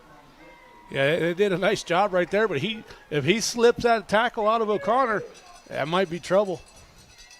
They are going to mark it officially right at the 25-yard line. So Glenville comes back out on offense. Braves need another huge stand. They did force a fumble earlier in the game. It was Riker Williams who punched it out. Titan Peterman recovered the fumble. You think Titan's going to be mad because I've said Hunter twice now tonight? Well, we can blame Titan since he switched to 52 this year. Well, you'd think this week in I would probably have it figured out. Indian Valley faithful up on their feet. Full house pistol. Nelson gives it off. It's the running back in McDougal who's driven down to the 25, and it's the smallest guy on the field. Bronco Braun takes his legs out. Yeah, Bronco Braun was on a dead blitz right there. Come in there and just undercut him so bad. Actually, a loss of 1. Give the TFL to Bronco. Indian Valley defense needs this right here. They got to watch. Glenville's had such a good job passing. They're probably going to try to come out and catch you with a pass right here. 1 by 1, they'll go full house again with Nelson in the pistol. They've been doing that a lot after that first quarter. Nelson ready. Takes the snap, straight drop, quick out. Into the hands of the receiver and goes out of bounds at the 29-yard line. Pick up to Saffold that time. Kind of a minimal gain, though. Only about 5 yards, and it brings up 3rd down and long. Yeah, brings up 3rd and long, but it puts them in a position maybe where they can do one of those quick slant passes that they like. The Indian Valley linebackers got to be ready for that. 3rd down, and we'll call it about 7. Ball sits at Glenville's own 30-yard line. Braves trail 20-7. 6 minutes to go here in the 3rd. I form. Nelson. Actually, take it back. I'm sorry. Full house as Nelson's in the pistol.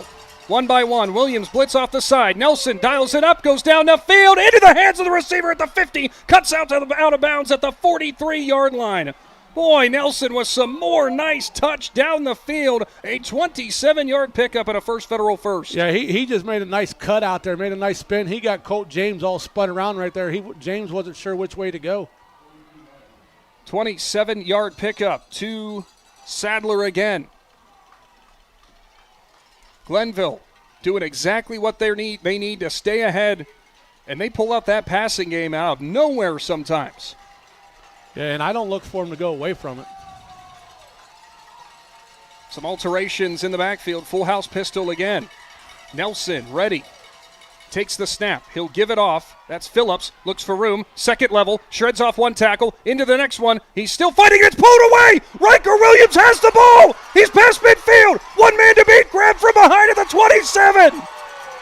What in the world happened? Well, that's what happens when you stand up and you try to keep fighting for yards, and you got somebody like Frank who doesn't care, and he just comes in there and steals the PBJ right out of your lunchbox and heads the other way.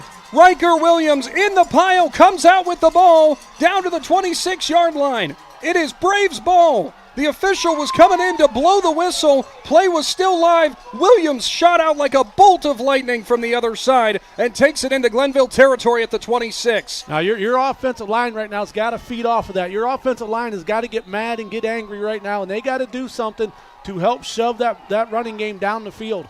Pistol. Now they'll alter it. Go to the right side. Barr and Kinsey stack on the right side. Williams by himself in the shotgun. Goes back to pass. Two-step drop. Delivers. Same Kellen Coates is hit hard.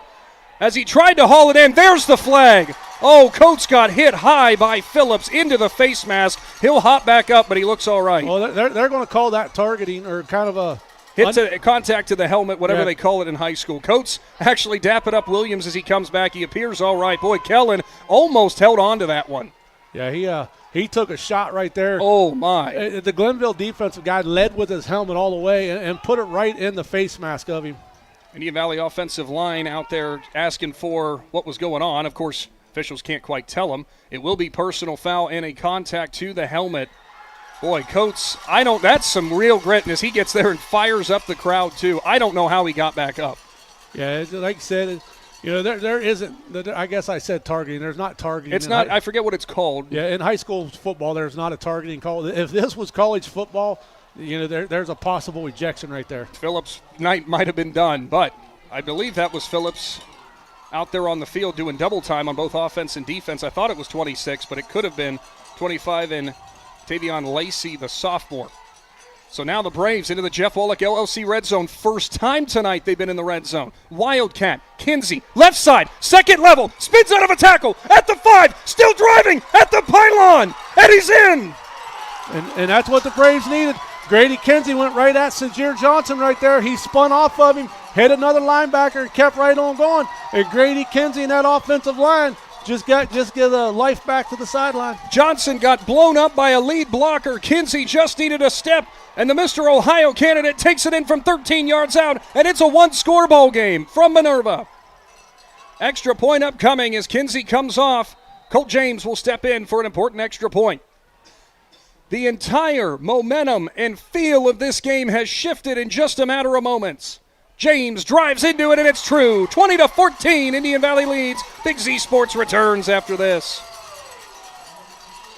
U.S. Bagging provides the pipeline industry with filled bags and superior service by delivering pre-filled sandbags and other pipeline products to your job site 24/7. This saves you time and money. It allows you to focus on getting the job done. U.S. Bagging is also anchored to their communities. They'll soon celebrate 10 years at their Janaden-Hutton location. They're proud to be a sponsor of this high school broadcast and excited to support the athletes of the Indian Valley Braves for their hard work and dedication. Go Braves!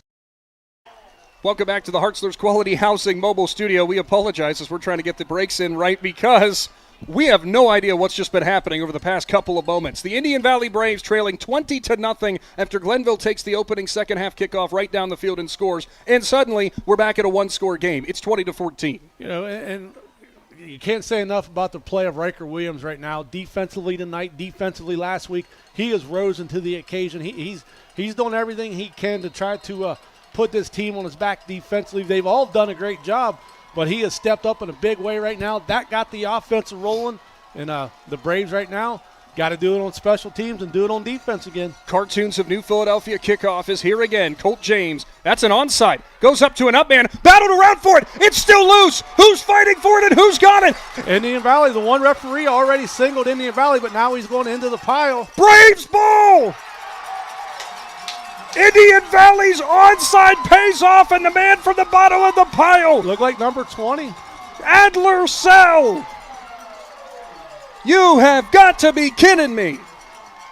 Adler Sell, a junior for the Braves. He did a nice job. He got batted around. He dove on top of it, and he just hung onto that ball like no other. 5:22 to go in the third. Braves ball with a chance to take or at least tie or take the lead. Still, so much game time left. Indian Valley comes out with the mojo.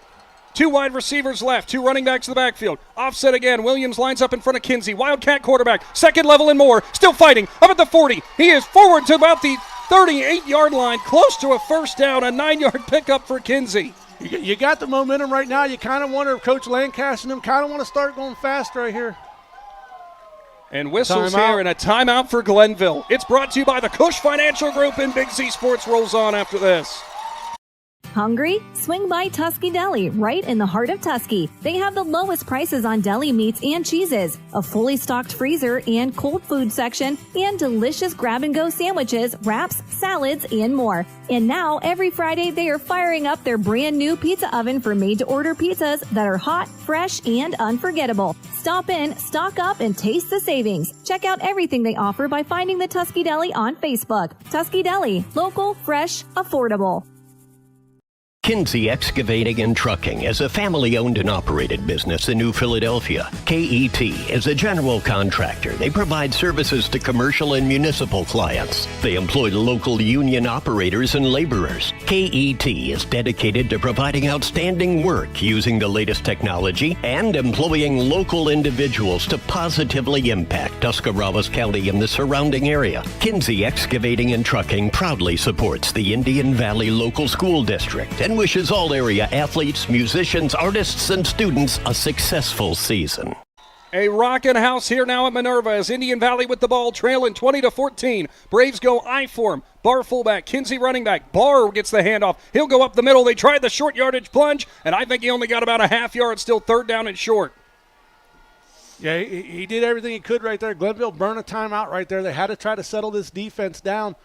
And the Braves, the way things are going right now, I don't even know that they're in. They'll punt if they have to. I think they'll go for it on fourth down if it gets that far. The sequence, if you're just now tuning in, Braves trailed 20-0. A post shot or seam shot down the field to Carson Hostetler, batted up into the air. He hauled it in stride, and scored. Glenville was driving in a pile. Riker Williams came out with the ball. We'll get to the rest of that here momentarily as the Braves go quickly to go under I form. Williams thought about a hard count, and now there's whistles and hands across the line and a false start.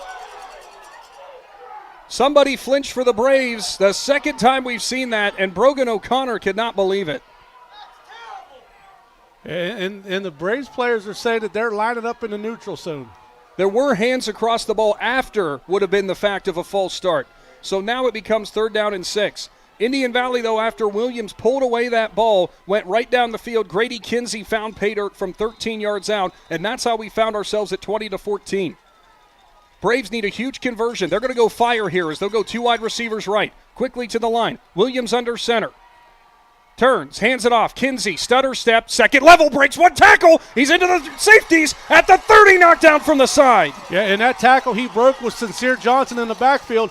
Johnson just throwed Kinsey's towel down on the ground because that's who he ripped it off of. Kinsey goes back and grabs it. 15-yard pickup and a first down. Kinsey was bottled up in the first half, but now has carries of 13, 9, and 15 in the second half. You and I were talking in that break.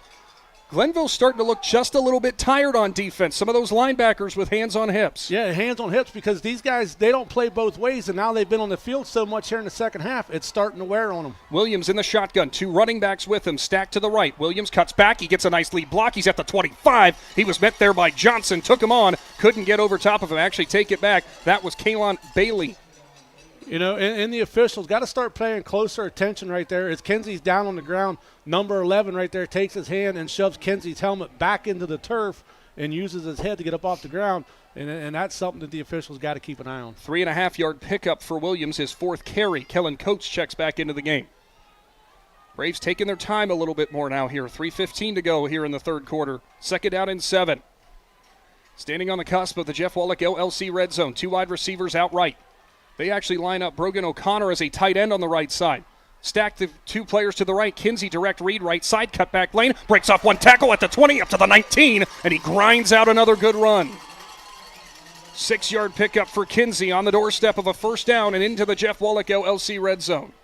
Don't forget, tomorrow they call it Small Business Saturday. Got to do a little bit of Christmas shopping. Go see the guys over at Addy Polaris.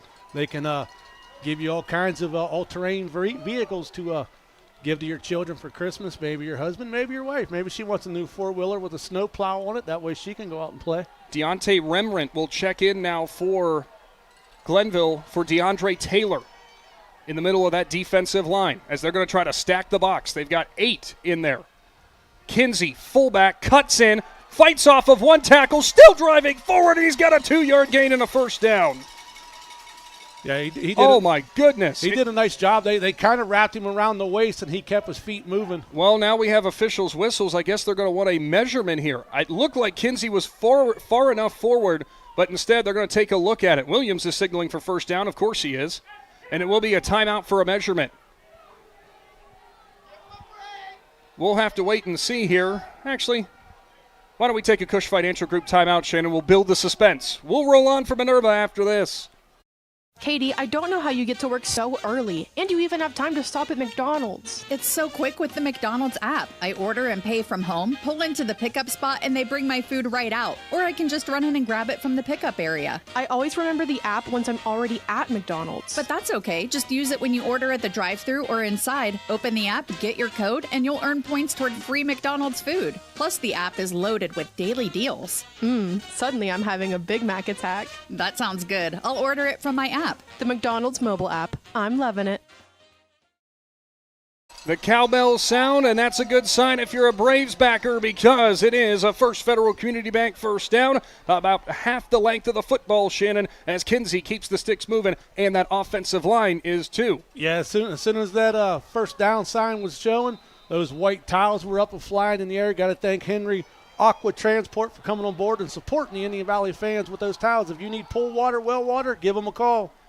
High snap. Kinsey has to corral it, and he's going to have nowhere to go. Met at the line of scrimmage, tries to jump back over the pile, but he's unable to do so. He was grabbed by Kaylon Bailey there. No gain on the play. That was doomed from the start on the high snap. Kinsey just got it on his fingertips. Yeah, lucky for him, he was able to get a hold of that. That play had disaster written all over it, and the senior leader was able to bring it down and at least get back up to almost the line of scrimmage. Loss of 1, or maybe a half-yard loss there. Need a play clock reset, I do believe, or I'm not sure what the officials were signaling there. Rowan Pacine will check in very late here for the Braves. Kellen Coates will come out. Braves will now go 1 by 3 and empty out the backfield. Kinsey's a tight end on the right side. Williams in the shotgun and whistles. Whistles for their talking to Colt James, and another timeout for the Tarbletters. We'll take it again. Brought to you by the Cush Financial Group. Tales Minerals LLC is a locally owned, family-operated business in Denison, Ohio. They manufacture premium deer minerals and feeds built to improve herd health, boost antler growth, and keep your sites active all year long. At Tales Minerals, it's not just salt in a bag. Every formula is professionally blended and registered through the Ohio Department of Agriculture to ensure your herd gets real results. Do it the right way, not the easy way. Visit talesminerals.com today. Tales Minerals LLC, built on faith, proven by results. 5-star quality, 5-star service, 5-star satisfaction. Hi, this is Chandy Salisbury with Riverside Manor Nursing and Rehabilitation Center. We are proud to be the area's only skilled nursing facility with these elite ratings. Locally owned and operated since 1978, Riverside ranks in the top 3% of nearly 1,000 Ohio facilities for outcomes, return-to-home success, and customer satisfaction. With on-site therapy 7 days a week, we help you recover quickly, safely, and confidently. Call me today at 740-498-5165 to learn more.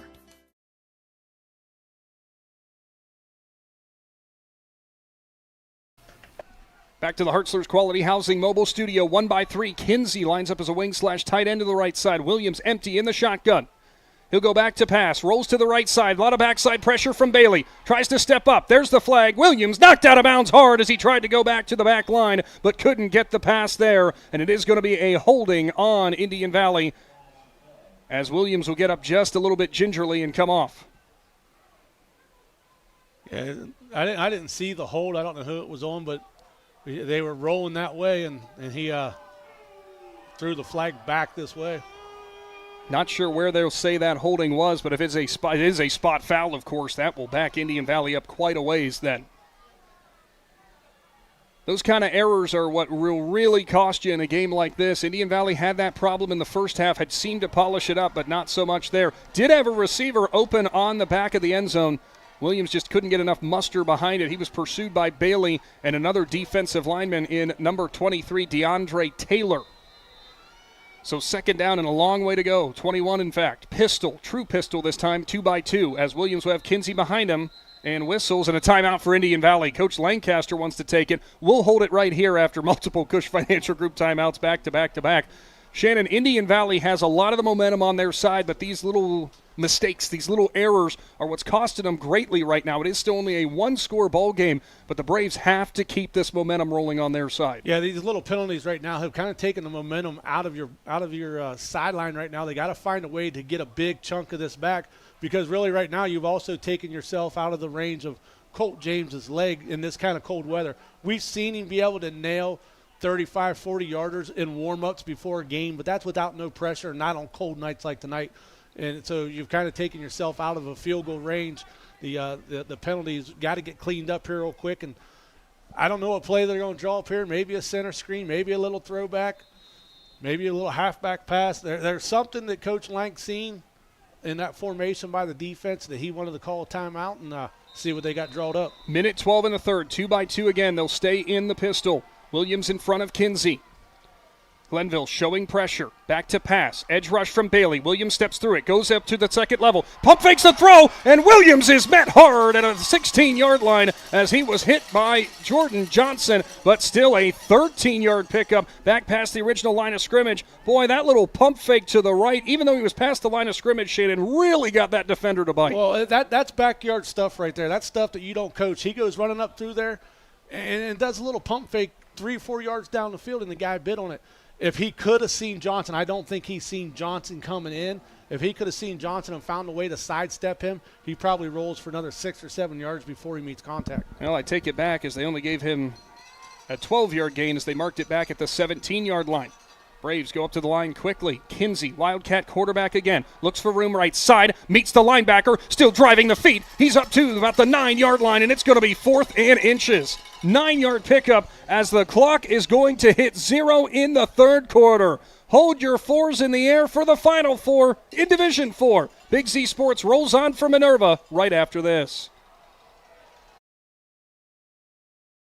Old Town Tavern in Tuskegee offers you a menu full of choices, all cooked in their wood stone brick oven over an open flame, which provides layers of flavor to each dish served. Taste the difference with the pizza, sandwich, brick oven pasta, and the popular choices of steak or chicken. Old Town Tavern is open Wednesday and Thursday, 4 p.m. to 11 p.m., Friday and Saturday, 4 p.m. to 1 a.m. To see all Old Town Tavern has to offer, find them on Facebook. When you need water, you can trust Henry Aqua Transport. They serve more than just the oil and gas industry, from pool and well fills with high-quality potable water to keeping all your home projects moving with hydro seeding support, hydro test fills, and disposable services. Henry Aqua Transport is your reliable partner for fresh water delivery. A proud supporter of local athletes, they are committed to the communities they serve. Henry Aqua Transport, dependable, local, and ready when you are. Find them on Facebook and go Braves. Welcome back to the Hartzler's Quality Housing Mobile Studio. Fourth quarter is here, and my, oh my, what a scenario we're in. 20-14, Indian Valley trails, but they're driving. They're down to the Glenville 9. It's 4th and 1. Braves are going for it. Braves show fire. I-form, Williams, hard count. Doesn't get anybody to bite. He'll now look over to the sideline and see if they want a play change. Barr's your fullback. Handoff. Kinsey looks for room, stumbles forward, and he leads the ball out. Did he get enough? Whistles here as they'll stop the clock if they needed a measurement or not, but we will see. Have not seen a signal either way yet. Kinsey had some initial contact in the backfield, stumbled forward, and laid the ball out. They're looking at the first down marker, and they're going to give it to him. That was kind of interesting because the guy that ran in where Kinsey was tackled picked the ball up and threw it 2 yards over to another official, and then he spotted to there, and that's just kind of one of those ones that's an eyeball spot right there. A huge First Federal first down, and now it's goal to go and whistles again. And an administrative timeout. Well, I seen the one official looking at the clock. And I think that might be the issue is that the clock started beforehand, unless it's a timeout question. Well, in this case right now, they want that clock to be right. This game is this close. During this week, I was discussing this game with somebody and said this could be all of the scenario of whoever has the ball last wins. And right now, the way this is going, it certainly could be that way. White hat head official talking to head coach Matt Lancaster. And we are going to get a clock reset here. So, Shannon, good eyes on that. Hey, all of the social media coverage you need on the Big Z Sports Facebook page. And following this contest, thanks to the Claxon Communications crew and our great sponsors like Right Mark Roofing, we will have a full video replay of this one going live. Out of that administrative timeout, shotgun. Now they'll offset two running backs to the right. Kinsey, direct read off the right side, into the second level, driving forward towards the safety, goes down about a half yard short to make it 1 yard short. Nice job right there by Riker Williams coming through him, and I think it was Bradley Barr leading the way with some blocks. They did a nice job clearing the path, and if you need some excavating done, clearing some land, get a hold of Kinsey Excavating. They can come in, dig some trenches, put in some driveways, do all kinds of excavating work. Got to appreciate the Kinsey Excavating family for coming on board. They did mark him down for a 6-yard gain. 2nd down and 3. Barr left, Kinsey right, shotgun, move Williams to the left, Kinsey, quarterback again, left side, up the middle, almost untouched across the goal line, and Indian Valley ties it up. Going to be a big extra point right here for the Braves. Kinsey's second touchdown of the night as the Braves have clawed back from a 20-point deficit, all in the third quarter and the start of the fourth. Just outstanding heart by these Indian Valley Braves. They fought all night long, looked like they were going to be down, and they were down big, and they found a way to get back in this game. Huge extra point upcoming from Colt James. Good snap, good hold. James is through it, and it is going to hook through. 21-20. Indian Valley leads. Big Z Sports rolls on after this. We invite you to discover Keim Home Center in Charm, Ohio. Keim is your destination for all things home, building, and woodworking. From renovation and building projects to custom millwork needs, our team of experts work with both homeowners and professionals to bring your vision to life. Visit Keim Home Center in Charm or online at keimhome.com. Keim, built on trust since 1911. This is Brian Williams, commercial lender with the First National Bank of Denison. The day you decided to open your business, you planted the seed. As your roots become stronger, the First National Bank of Denison is here to help your business grow. Strong businesses make strong communities, and because we live... Welcome back to the Hartzler's Quality Housing Mobile Studio. Cartoons of New Philadelphia kickoff coming up here momentarily as Indian Valley leads 21-20. And if you joined us for the start of the second half when Glenville went in for another score, you never would have expected this is the scenario we're in. There's 10:56 left in this ball game, and the Braves have their first lead of the night, and it can only be described as heart. The Cartoons of New Philadelphia kickoff upcoming. James going to send it deep. And it's going to be an onside, actually. Kind of an onside up the middle. An up man for Glenville will grab it, looks for room. He is corralled, and he is throttled backwards at the 37-yard line. I don't know if it so much was an onside kick there, just a little pooch, and the Glenville players kind of stepped to the side to let it go back. I think they're trying to keep it out of the hands of the two speedsters out back, give it to an up man right there, and nobody really blocked, and they come in there and they ripped him down, and luckily he didn't lose the ball right there. Well, that's not a bad idea. We've seen some good returns from Glenville in this game, especially to start off that second half, so that's no surprise. Braves defense needs another stand, though. 3rd down and 1. Nelson going to be in the backfield now with a running back to his right in McDougal. Takes the snap. Play fake. Nelson, straight drop. A lot of time. Delivers towards the sideline, in and out of the hands of the receiver.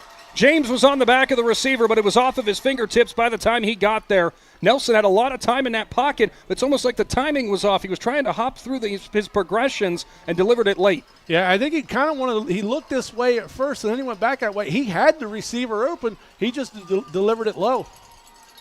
2nd down and 10. Glenville now spreading it back out after doing that heavy formation in the full house. They'll go McDougal, left side. He's got a lot of room. He'll look for the sideline. There's a flag, and it's going to be a hold. McDougal's going to go down the sideline. Barr blows up the blocker, and it's Hostetler who will ride him down hard at the 30, but it's all for naught, and McDougal goes down hard, as does another Indian Valley defender.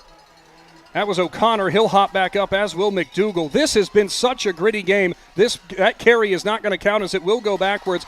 Glenville is down to their 3rd running back technically. They rotate a lot of running backs in, but Phillips came up a little bit gimpy earlier in this game. Chris Newell was out after in the first quarter, and now they're at McDougal.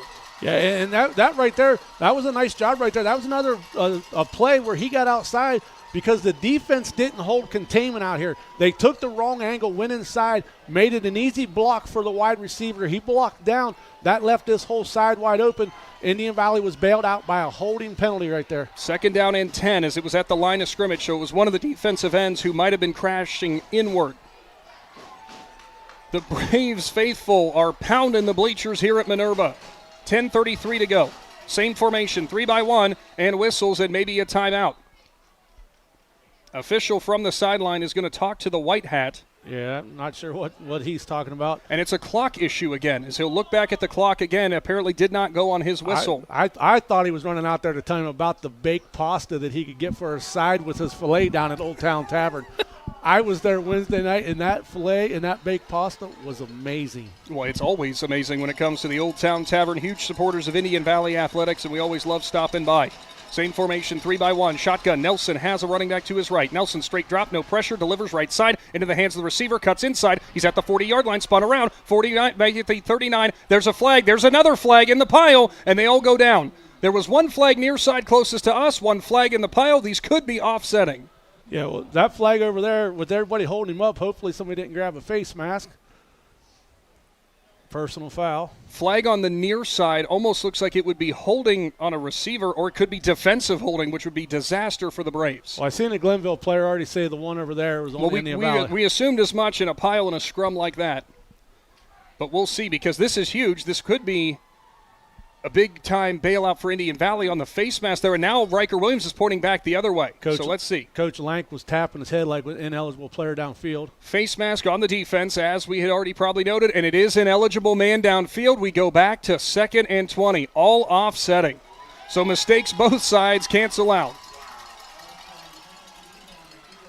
Yeah, and I seen this flag late, so I just wonder if it wasn't an Indian Valley coach that pointed out that, and that's what you got to do as a coaching staff. If you notice the guy downfield too far, you got to yell at the ref. The ref sees it, then throws a flag. 2nd time today we've seen Glenville guilty of the ineligible man downfield. It'll stay at 2nd and 20. 10 minutes to go as the clock rolls in the 4th quarter. 1-point ball game. Winner goes on to the state championship. 3-by-1, they flip the running back to the left side this time of Nelson. He'll turn, no play fake as it's a straight drop. Steps up in the pocket, delivers a home run shot down the field, has a receiver, and it is hauled in. Yeah, he got behind Hostetler right there. London Hearn all the way down the field, 47 yards. Nelson with a huge reception, or huge pass, Hearn's first reception. First Federal Community Bank first down. Glenville rolls on. Ball at the 30-yard line. Thought for a minute Hearn might have just basket caught it on the ground, but he kept his hand under it. Same formation, 3-by-1, running back left. Into the hands of McDougal. It's a broken play, and he's buried in the backfield. And guess who again? Yeah, Frank had a head of steam right there. He timed that snap perfect. If Glenville hesitates that snap, they'll get him offsides. Riker Williams, a TFL again. 3-yard loss. Nelson did not know if he wanted to hand it off or go to McDougal. McDougal, a pair of touchdown runs, but really for him it's been feast or famine. It's either home run shot or a short yardage gain or even a loss. Same formation. Flip the running back, though, to the right side. McDougal, right hip of Nelson. 8:51 to go. Nelson back to pass. Blitzer off the edge. Steps through the pressure. Now he's got more of it. Delivers down the field. In and out of the hands of the receiver as it was actually past Saffold. Incomplete. And brings up 3rd down and long. Yeah, nice job on the linebacker, defensive back over there at coverage. He was able to stay with the receiver. As the play went that way, it forced him to throw it wide right there. But Williams got in the backfield again right there. That flushed him. And then I think it was Titan Peterman that was giving chase. We know Lemon does have a heck of a leg, but this is probably out of his range unless they get farther down the field, does Glenville. Might be go-for-it territory. The Indian defensive backs have got to be prepared right here. They know what's coming. They know they're going deep. 3-by-1. Left side McDougal of Nelson. Back to pass. Tries to step up. Delivers towards the sideline. Into the hands of the receiver. And Saffold, who will go out of bounds at the 20-yard line. That was Sadler, and he's very close, and it looks like he moves it. First Federal Community Bank first down, exactly the 13 yards they needed into the Jeff Wallach LLC red zone. Yeah, he had Carson Hostetler on him. He ran Carson Hostetler off the ball, making Hostetler think he's going deep. Hostetler backpedaled a little too far, and he made a cut out, and that was just a perfect throw right there. That's a hard throw to make across the field, and he was able to complete it. That is the 5th reception for Paulie Sadler, who has a touchdown catch as well. They'll flip the formation 1-by-3. Free blitzer off the edge. Nelson sidesteps Williams, though. He's got the sideline at the 10, off the back of his blocker out at the 7. What a move by Nelson. Yeah, just outstanding job on the blocker out there. Might have got his hands a little wide on the block right there. Got away with just pushing Hostetler down the field. 14-yard pickup into the Jeff Wallach LLC red zone. 8:16 on the clock as Nelson scampered out of bounds. Williams with all that speed in there, you can't even call it an over pursuit. It's just a better move by Nelson to step inside. Braves backers on their feet again, 1-by-3. Nelson with a running back to his right in McDougal. Line calling out the assignments. Braves not really stacking the box. Only 6 men in. Williams comes off the edge. McDougal up the middle. He's met by a defensive lineman, and he is corralled by Kinsey, held up at the 5 and taken down. 1-yard pickup there. I think Kinsey had a hold of the ball and was dragging him backwards with the ball. Kinsey trying to rip it out. Defensive lineman who couldn't quite make the tackle initially just did a great job holding McDougal up. Williams at this point is just basically coming in as a free rusher every time off the edge. And that's kind of what helped Kinsey and those guys over there, because Williams came off the corner so fast. The defensive tackle tried to step out and take care of Williams, and that kind of opened that up for the linebackers to come forward and make the tackle. 2nd down and 5. Goal to go from the 5-yard line. 1-by-2 as they'll stack a wing on the right side. Nelson has McDougal to his left. He'll hand it off. McDougal, second level, and he shreds off a tackle, and he's in. Yeah, it looked like 2 Indian Valley players right there took themselves out. Looked like O'Connor and Peterman ran into each other right there. Go ahead, he was able to get in there. Devon McDougal, a 5-yard touchdown run, and Glenville recaptures the lead, 26-21. Glenville going to have to go for 2 right here. It will be a go-for-it situation for the Tarblooders, who get the momentum back on their side after the Braves rattled off 21 unanswered. That drive there for the Tarblooders highlighted by some picturesque passing from Arvell Nelson and some great gritty runs by McDougal. They'll go under center with Nelson. 1 man back. It's a pitch play. Sweep. They'll go to the right side. Man is there, and it's a double pass, and he couldn't hang on to it. They had it. They had it wide open, and he dropped it. In and out of the hands there for the receiver, as throwing it was Sadler, but couldn't get the connection. 26-21, Glenville leads. Big Z Sports rolls on after this. Every day begins with purpose. Every job begins with precision. At Rightmark Roofing, we don't just install roofs. We build trust and forge relationships. We understand that your roof is more than just materials. It's protection. It's peace of mind. That's why we use high-quality products and expert craftsmanship. With a sharp focus, our team is always ready to hit the mark. Call Rightmark Roofing. Let's build a future that stands strong. Cartoons of New Philadelphia kickoff upcoming as Glenville captures the 26-21 lead, 7.5 on the clock. Braves are going to have a long drive and find a way to get the lead again. Division IV state semifinal trip to Canton on the line to play the winner of Shelby and Indian Hills. You know what's not a long drive? To New Cumberstown if you live in Tuscarawas County. And if you need to put a loved one in an assisted living facility or something like that, check out the folks at Riverside Manor. Look them up on Facebook. Schedule a tour. They got all kinds of things they can help you with down there at Riverside Manor. Lemon has it teed up. 2 men back for the Braves in Hostetler and St. Clair. Lemon has a heck of a leg, as we have seen tonight on these kickoffs.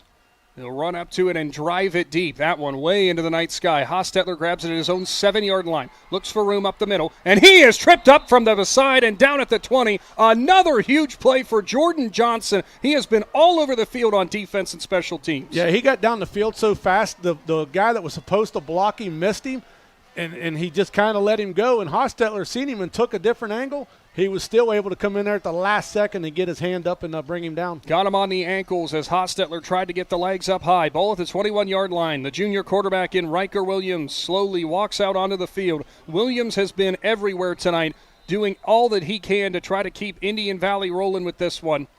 He has a 57-yard touchdown pass. He's had a couple carries, but it's been his defense. He'll motion to the right side behind Barr. They'll stack the 2 lead blockers for Kinsey. Wildcat off the back of his blockers in front of him. He has stood up, and Johnson again, one of the tacklers in there. Yeah, he didn't get much right there as they kind of was able to push the offensive line back into the lead blockers, and that just kind of bottled everybody up. Ball at the 23-yard line now of Indian Valley. 7 minutes to go on the clock. Braves have 2 timeouts. One of the Glenville players was just pleading his case to the officials, saying that he was being held. Reese St. Clair comes into the ball game. What do the Braves have left in the tank? This has been a slugfest from the start, and Indian Valley has had to climb their way back into it. Kinsey lines up behind Williams in the pistol. It'll be a play fake. Back to pass. Williams steps out of it, tries to look for room, gets past one defender, flags way down the field, delivers down the sideline. St. Clair's there. It gets the feet in. At the 47, and there is a flag back deep. There's flags all over the place. That's defensive holding right there. They actually grabbed a hold of St. Clair and was holding him. And then after the referee threw the flag, the defensive player knew he was caught. And he just stood there, and St. Clair ran with Williams and was able to make the catch. It is a 27-yard pickup for number 27, as it will be defensive holding down the field. And Shannon, that kind of rapport between your quarterback and receiver. You saw Williams point down the field, get St. Clair to go to the open space. He knew exactly what to do, and that is why Indian Valley got a state title last year and find themselves in the Final Four this year. Well, yeah, you got to have the ability to not give up on a play. You don't know what that flag is. You see the flags fly in the air. The receiver knew what the penalty was, but you just don't give up because it can turn into more. Didn't work out for 27 for 27. It was 27 for 23 as it stands. 1-2. Shotgun. Williams has Kinsey to the left side. 2 men go in motion, and that's going to be an issue for Indian Valley, and a quick timeout for head coach Matt Lancaster, who got the timeout in before any flags. It'll be brought to you by the Cush Financial Group. Big Z Sports is back after this.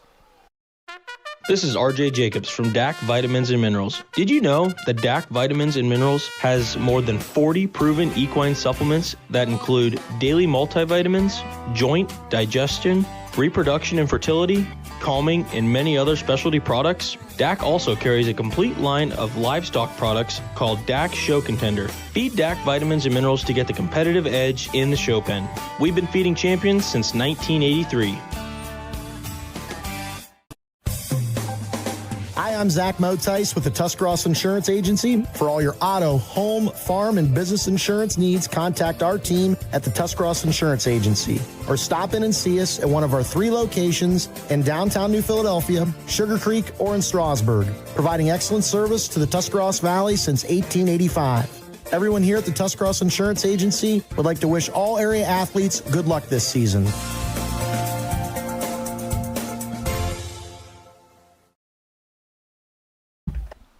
Welcome back to the Hartzler's Quality Housing Mobile Studio out of this Cush Financial Group timeout. Administrative timeout again. And we are good to go. Indian Valley did call that timeout. Not sure what the issue was there for the ref, but we are 1-2 again. Williams now has Kinsey to his right. Motion man, low snap, Hostetler, double reverse. St. Clair back to Williams. Tries to dial up a deep shot. Goes down the sideline, throws a jump ball. Hostetler couldn't haul it in. Was down the field and got knocked down, and Hostetler couldn't hold on to it as he is slow to get up, but he will get back up. Defense was there late on Hostetler, who hit the ground, and it got jarred loose. Yeah, it was in there on him, and I think when they knocked him down, he landed flat on his back, and it just probably just one of those physics things you learn in class. It just popped back out. So 2nd down and 10 again. Boy, that one almost was money for Indian Valley. They'll go 2 wide receivers left, shotgun, Barr left side of Williams. Now he'll motion and stack to the left side. Kinsey is your Wildcat quarterback. He'll go into the second level, and Sincere Johnson rips him down. Ball might have come out, a scramble for it, and we'll wait and see. Officials do mark it down. Indian Valley and Glenville, no one really making any decision here or any pointing one way or another, so it will be Braves ball. Carter Neff come out of the pile with it.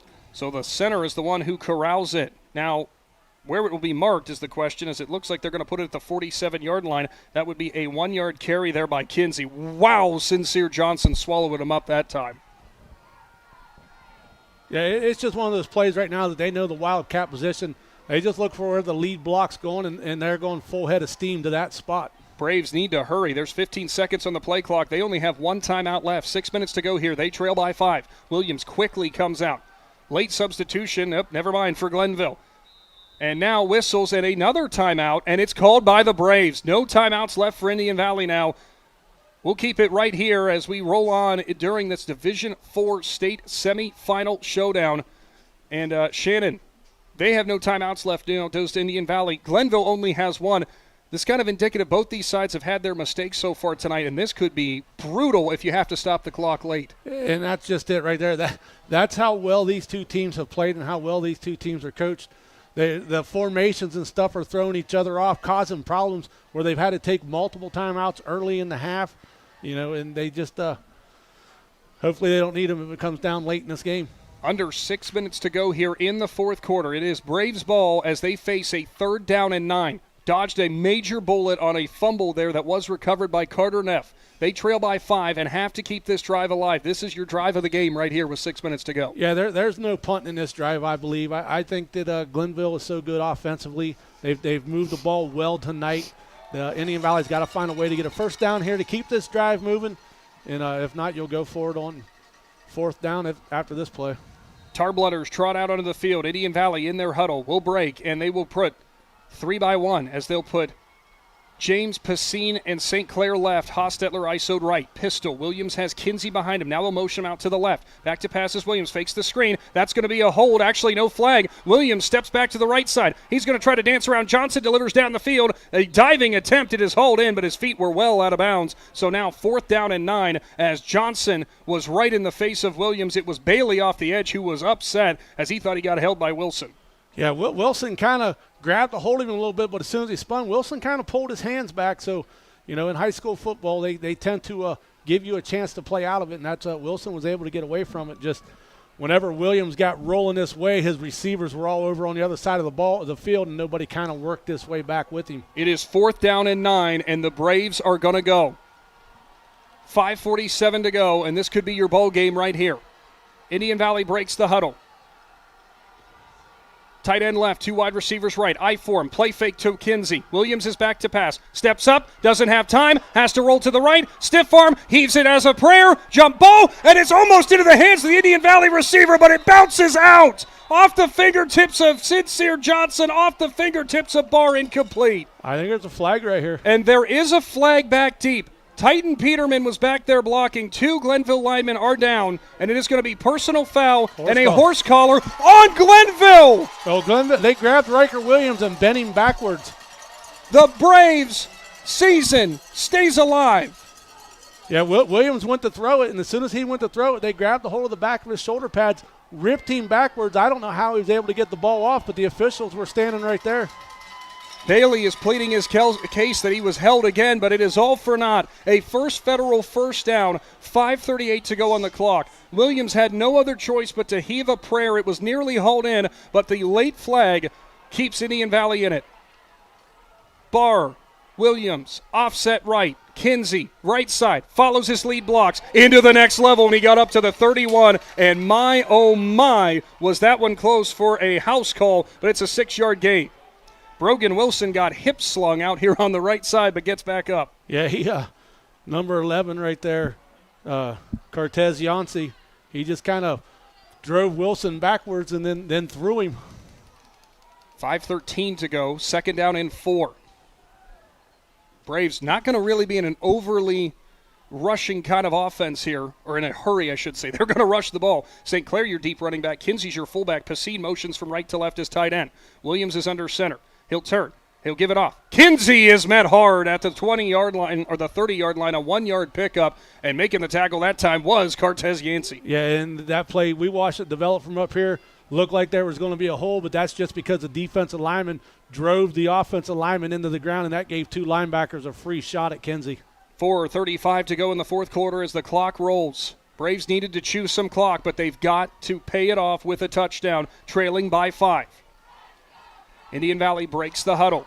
Shotgun. Barr up in the formation in front of Williams. Kinsey's your Wildcat again. Plunges forward into the next level. Leans forward to the 26-yard line. What a job by Kinsey on the back of all of his linemen. Gets the first Federal first down. He was knocked down at the line of scrimmage, rolled on top of his line, and kind of just inchwormed his way forward. Yeah, and actually they moved the ball back a yard where he actually landed, but he still gets the first down. At the 26, drive stays alive. 4 minutes to go. Got to thank U.S. Bagging for coming on board. They always come on board for Indian Valley stuff. They do a lot of sand work out of Stocker Concrete down there, so if you need some big bags of sand, call U.S. Bagging. I form. Williams will go under center. Barr your fullback. Kinsey your running back. 1 wide receiver right. Tight end on the right side of the line. Williams will turn. Misdirection. Kinsey is swallowed up from the edge, as that time Glenville knew it was coming and brought an extra edge blitzer from the outside. And guess who? It was Sincere Johnson, a loss of 2. Yeah, they pulled Titan Peterman out there to try to get Sincere Johnson. As Johnson seen it coming, he seen Peterman pull, and he was able to step right around him and push him down, and they just blew him up there in the backfield. 3:20 to go. Second down and 13. They gave him a loss of 3 that time.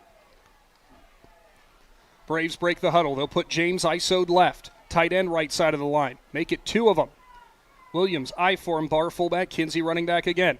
Fake the pitch. Fake the sweep. Goes back to pass. Dumps off right side. Kinsey looks for room. Middle of the field. Off the back of his blocker. Leans forward to the 23-yard line. A 6-yard pickup makes it 3rd and much more manageable. I'll tell you what, Glenville did a nice job reading that right there, because it looked like Kinsey was going to have all kinds of room. They were able to make the adjustment and come back across the field.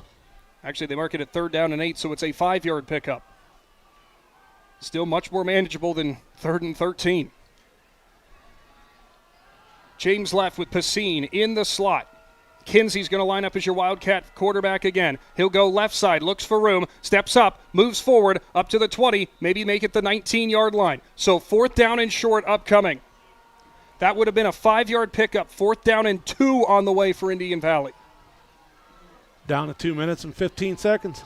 Maybe make it a long 2, maybe 3. Actually, they're going to say 4th and 4. We are offset here, so our angle's not always the best.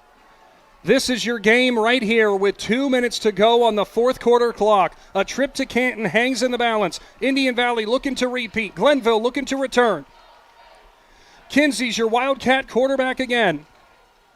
Takes the snap. Tries for the right side. Hit. Held up. Stood up. Pulled back. And he's going to go down at the line of scrimmage. The Braves' 4th down conversion stalls. Glenville takes over with 1:43 to go, and the Braves cannot stop the clock. Yeah, they can only call one timeout, and that'll be the game. Indian Valley's comeback attempt appears like it's going to come up short, as the Braves' undefeated season in quest to return to Canton has them sitting behind 26-21 Glenville ball. Kinsey looked for room, hit the line, and somebody in the middle of that Glenville defense collapsed right in, and there was nowhere for Kinsey to go. Tarbletters come back out on offense. Ball at their own 21-yard line. Indian Valley again cannot stop the clock with 1:43 to go. Nelson will go under center. McDougal, the running back, behind him. They'll hand it off. McDougal looks for room, goes over to the right side, stood up. He's held up, and Indian Valley rips at the ball, but they can't get it away. 1-yard pickup for McDougal, but that's all he's trying to do right now is get down to the ground quickly and hold on to the ball. Got to give a shout-out to USP Signs and Graphics for coming on board. You need any types of signs made for your sports teams or your business, give them a call. They can make just about anything you need. 1:18 on the clock, still 20 seconds on the play clock as we roll forward. Nelson and company not going to be rushing to get to the line here. Glenville has had 4 straight Final Four appearances, 2 titles in 2022 and 2023. Came up short against Perkins last year. Looking for revenge. Under center is Nelson. He'll turn. He'll give it off. It is McDougal. Right side. Looks for room. Held up. Indian Valley's trying to rip at the ball. Still no whistle. And finally, McDougal will go down at the 30-yard line. And now a couple other extracurriculars after the play. Lots of flags on the field. McDougal went forward for a 7-yard gain. We'll see what the official call is. Probably offsetting. Lots of high emotions in this one. Well, if you're Glenville, right now it looks like you're going to come out with a win. You don't want to get somebody ejected, because if you get them ejected now, they're ejected next week.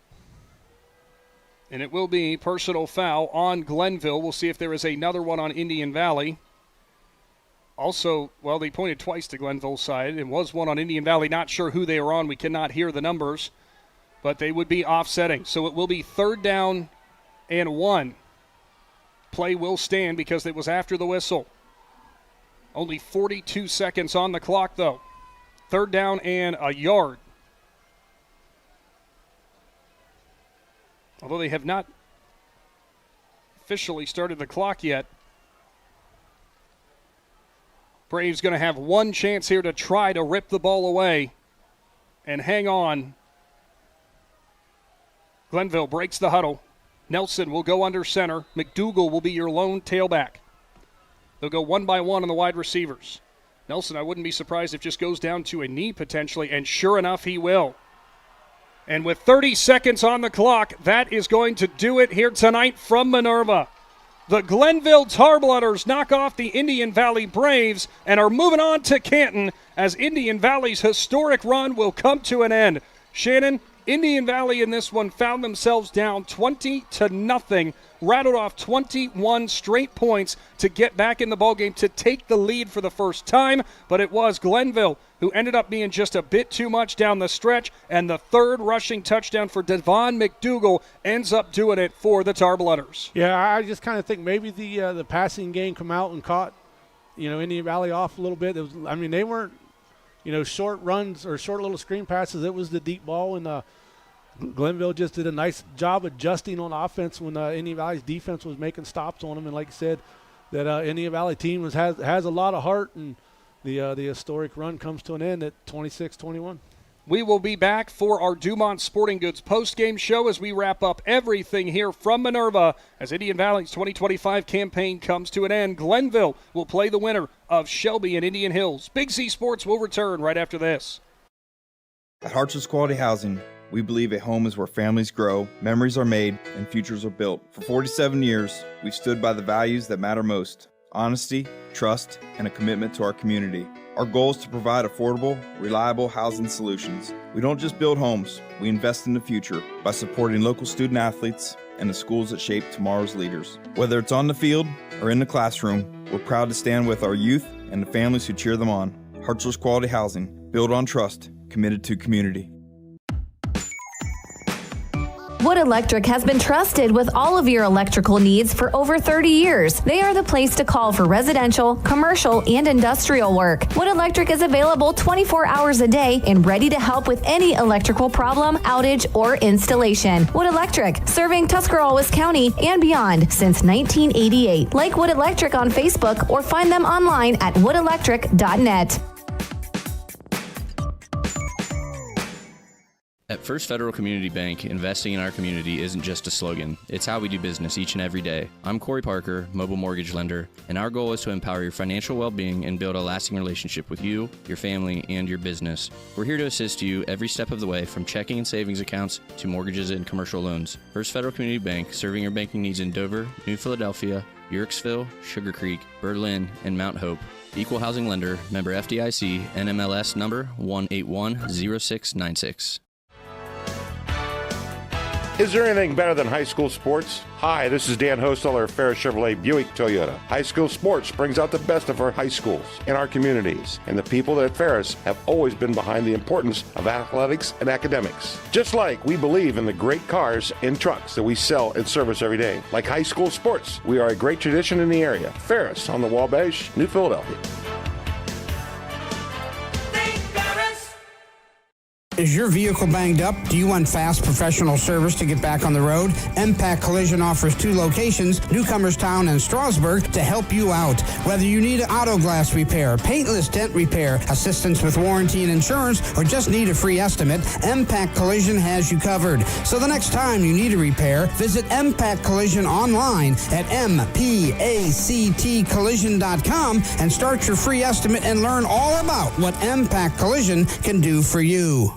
If you're planning a major concrete project, you need the help of Stocker Concrete Company. From precast concrete products to ready-mix concrete, sand, gravel, limestone, and concrete block, the professionals at Stocker Concrete can help you get started and keep you on the path to completion using the best materials you can find. Stocker Concrete is the concrete material provider you can count on. See them at 7574 Route 36, Janaden-Hutton, or call 740-254-4626.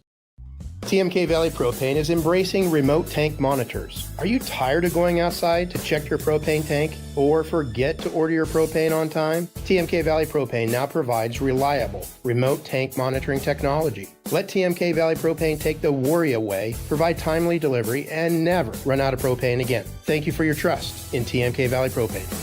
All the way with TMK, service with a personal touch. The certified public accountants at Niedenthal & Company believe in the value of relationships. Niedenthal & Company has been in business for over 50 years in your community, helping individuals and businesses grow. Niedenthal & Company can help manage and prepare your payroll, plan your estate, and prepare your business and personal income taxes. Stop in to the Niedenthal facility on North Worcester Avenue in Dover and become a valued client today.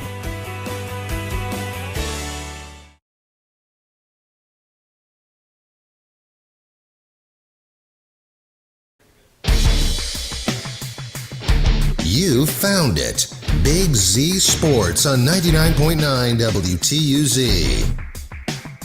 Welcome back to Minerva and Dr. Robert Hines Stadium as the Glenville Tarblooders outlast the Indian Valley Braves 26-21 as they will move on into the state championship out of Division IV and take on the Shelby Whippets, who got a big win tonight in their state semifinal game. Shannon, it has been an incredible run to watch this Indian Valley team be on for the past 2 years. Had not lost a game since the regional rounds in 2023. Came roaring back tonight from a 20-point deficit, held on to that lead before Glenville recaptured it and never relinquished it. And coming up just about 2 or 3 yards short tonight on a 4th down conversion to end that undefeated streak. But for 2 straight years, Indian Valley has found themselves as one of the final teams standing in the Final Four.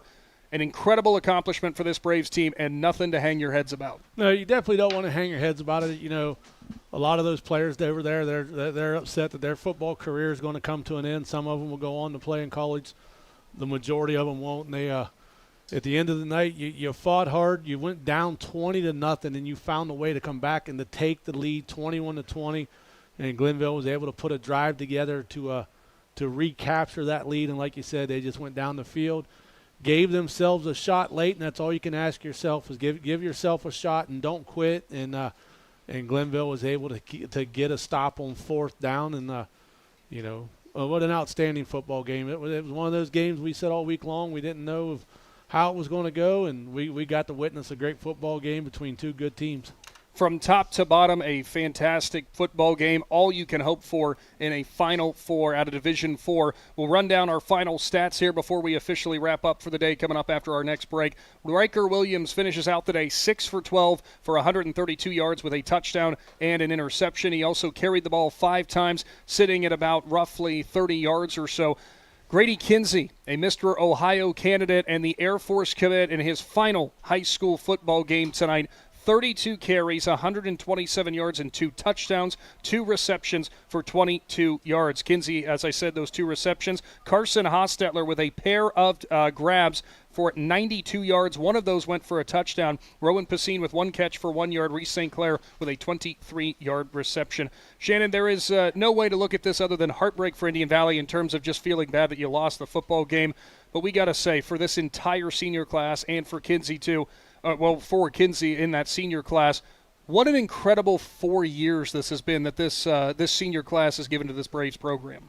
Yeah, that's how you win. You win with leaders, and those seniors will tell you that the guys before them are the ones that taught them and showed them how to do things and stuff. And kind of the thing watching here on the field right there is one of the Glenville coaches is talking to Reese St. Clair and giving him a hug and stuff. He probably knows him from track, but a great deal of sportsmanship right there by the Glenville coach. But like you said, these leaders have been on a great run. Clear up to a couple years ago, the total wins that they got as a class, they've done an outstanding job, and you can't say enough about them. As for the stats for the Glenville Tarblooders in the win, 26-21 over Indian Valley. Quarterback Arvell Nelson was on the money a lot tonight. 10 for 14 for 184 yards and 1 touchdown. One thing of note, Indian Valley was not able to pressure him a whole bunch tonight. He stood in a lot of clean pockets. That helped him a lot in his operation of the offense. Nelson also had a pair of carries for 18 yards. Devon McDougal, who came in a big way after an injury to a pair of tailbacks. Chris Newell Jr. went out with injury, as did Rommel Phillips. Devon McDougal finishes his night with 13 carries for 77 yards, 3 huge touchdowns. Also, Paulie Sadler, who had the lone receiving touchdown for this team. He was all over the field tonight, about 70 yards receiving on 5 catches. This is a Glenville team that has a lot of star-studded athletes from top to bottom. Yeah, you got to kind of give it to that passing game tonight. I don't know if too many people know how well that he can throw a football. He had the speed. The guys got behind the defense, and he had a nice soft touch on it, and he was able to lay it out there for those receivers to make a play on it. And then when he had to really put some juice on it, he was able to do that too. Some truly incredible plays tonight, and later on you'll get to see all of those on the Big Z Sports YouTube channel with our full video replay. Boy, there were some real theatrics tonight from either side. You and I, late into that third quarter, had no idea how this one was going to go. This is what you want from a state-level game. It is, and that's kind of what everybody said. Everybody was talking about how exciting this game was going to be. A lot of people had no tie to either one of these schools, made the trip here to Minerva. As the athletic director, Garth Evans, told us, man, he had a full house here, and just people came from all over to watch this game, and it lived up to the hype. And early on in this game, everybody started looking at each other thinking, man, it's Glenville Monsters, too much for Indian Valley, and they come roaring back. And the second half of that football game was just completely outstanding. The first half was a great game, too. Glenville was just able to find a way to put it in the end zone twice and kind of had that nice little comfortable lead going in. But, Indian Valley found a way with the heart that they have, and they fought and got back in this game, and what a show that both of these teams put on here. What a show it was. Stay tuned. We're going to be wrapping up everything from your Dumont Sporting Goods post-game show here from Minerva here in just a few moments. Glenville picks up the 26-21 victory over Indian Valley to advance. Big Z Sports returns right after this. Top Notch Auto on East Plum Alley in Janaden. Your one-stop shop for all your vehicle needs, offering experienced staff that can handle just what you need to keep your vehicle running at its best. Top Notch Auto specializes in diagnostics with state-of-the-art diagnostics equipment. Whether your vehicle needs regular maintenance or major repairs, Top Notch Auto can handle all your vehicle needs. They also offer a large selection of tire brands, including Goodyear, Kelly, and Cooper, just to name a few. Find Top Notch Auto LLC on Facebook. Cush Financial Group has been proudly serving the community's financial needs for over 35 years. The team at Cush Financial follows an industry-leading service model with a unique approach and fiduciary responsibilities associated with their board-certified financial planner. With over 75 years of combined experience, the advisors at Cush Financial Group are here to help you achieve your financial goals. Contact their office at 330-308-8700 or visit their website at cushfinancial.com to see about scheduling your free consultation today. Securities and investment advisory services offered through Independence Capital Company Incorporated, member FINRA SIPC. Jeff Wallach, LLC, is a family-owned and operated company proudly serving greater Northeast Ohio and surrounding communities for over 25 years. We specialize in vinyl siding, replacement windows and doors, gutters, downspouts, and much more. We provide quality service regardless of the size or scope of the project. Our crews are reliable, respectful, and mindful of a safe work environment. Jeff Wallach, LLC is certified by the Better Business Bureau. Call today and discover how we can assist you in making your vision a reality. Are you ready to make a difference in a young person's life? Big Brothers Big Sisters of East Central Ohio has 88 children waiting for a mentor. As a mentor, you will spend as little as 4 hours a month with your little, guiding them, listening, and helping them discover their full potential. Your time and your kindness can change the course of their future. By becoming a Big, you're not just volunteering, you're defending the potential of a child, giving them an opportunity to dream big and reach higher. Visit www.bigs4kids.com to sign up and help us make sure that no child has to wait. Big Brothers Big Sisters of East Central Ohio. Defend the potential and become a Big today. Lindsay Adams State Farm takes pride in customer service, community involvement, and their professional knowledge in the products and services offered, providing protection to their customers in more ways than just their auto insurance by protecting you from encountering any unexpected occurrences, including your auto, home, income, and the loss of a loved one. At Lindsay Adams State Farm, you're more than a customer, you're part of their family. Learn more about what Lindsay and her agents can do for you by visiting lindsayadamsf.com.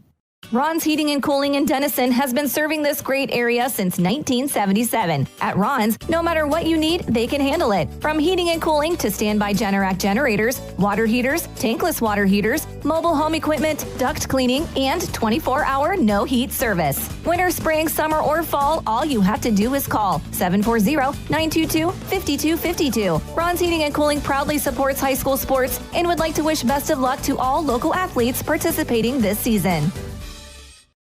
Adventure starts at Addie Polaris in New Philadelphia. Whether you ride Polaris or Can-Am, they've got the machines, parts, and service to keep you rolling. Their certified technicians handle everything from first service to full service, plus tires and repairs on most major brands. Family owned and trusted since 1955, Addie Polaris is your go-to power sports destination for Ohio and beyond. Stop in today or give them a call at 330-339-3351. Addie Polaris LLC, where your next adventure begins.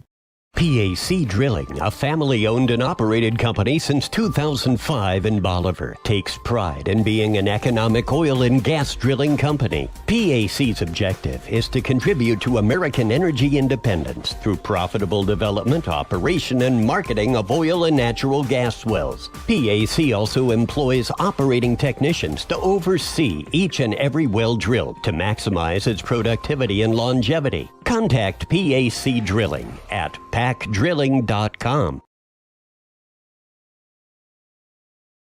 Welcome back to the Hartz Quality Housing Mobile Studio and out of the Dumont Sporting Goods post-game show for the final time this year for high school football here live with 99.9 WTUZ and eventually on the Big Z Sports YouTube channel. Shannon, as we get set to cap off and wrap up our high school football season as Indian Valley falls 26-21 to the Glenville Tar Blooders, another incredibly memorable run for this Indian Valley Braves team comes up just a little bit short.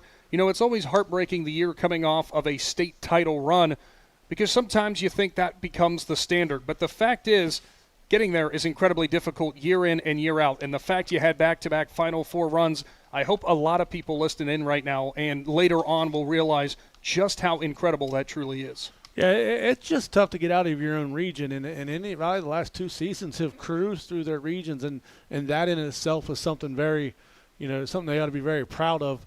But to go on and win the state title last year and then come in and play against, Glenville, who is, primarily one of the toughest teams in the state, and to come down to the very end right there and have a shot late, I know tonight they won't feel like that was a great accomplishment, but down the road when they go back and rewatch these games on our YouTube channel over the years, they'll understand what they did was incredible.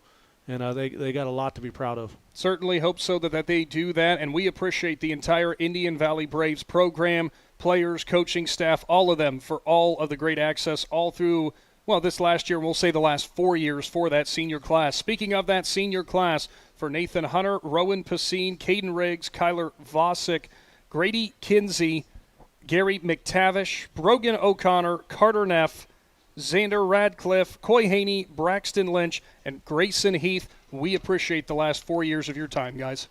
Yeah, just outstanding senior class. Every high school goes through this. They have a class that graduates, a class that comes up.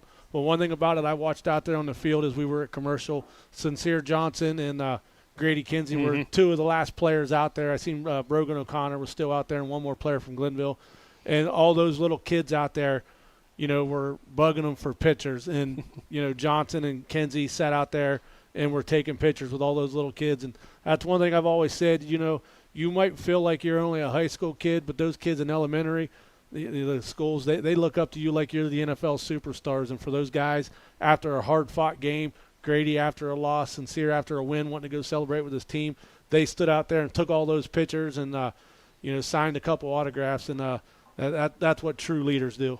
Certainly is. Well, partner, it's been a fun high school football season this year as we wrap everything up in 2025. And now we shift our focus onto high school basketball. Coming up next week, we've got you covered with Carrollton playing host to Tusky Valley in boys basketball. And on Friday, traveling to Strasburg for boys basketball with the Tigers hosting the Tusky Valley Trojans. And live on our YouTube channel, the Malvern Hornets host the Garraway Pirates in some high school boys basketball. Hey, we at least get it to be warm now. We head to a gym, right? We head to a gym, but first things up, tomorrow at noon, Buckeyes beat the guys from up north, and I'm going to get me some wings from your pizza to eat during the game. Somehow I knew it was coming. For the entire Claxon Communications crew tonight, Jaron, Aber, and Jeremy Holbrook doing some fantastic work behind the scenes. All the guys we had down there on the sideline putting in work as well, whether it was Chris Cale, Daniel Adams, Keith Thomas, Adam Saweski was down there as well. Trying to think. I'm not forgetting anybody, right? I don't think so. There are all kinds of people here tonight. I'm going to feel bad if I start forgetting somebody who was down there. But anyway, we appreciate all of you for tuning in and being on the Big Z Sports YouTube channel for the final time in 2025 for high school football. For Shannon Thomas, I'm Nick McWilliams, and don't go anywhere, Z Country. We'll be back at a high school gymnasium near you soon.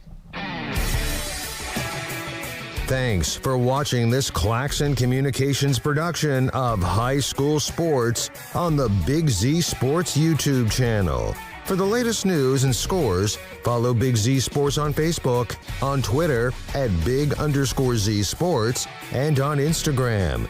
Don't miss any of the live stream coverage all season long by simply subscribing for free to Big Z Sports on our YouTube channel. For the best in high school sports coverage, there is only one Big Z Sports.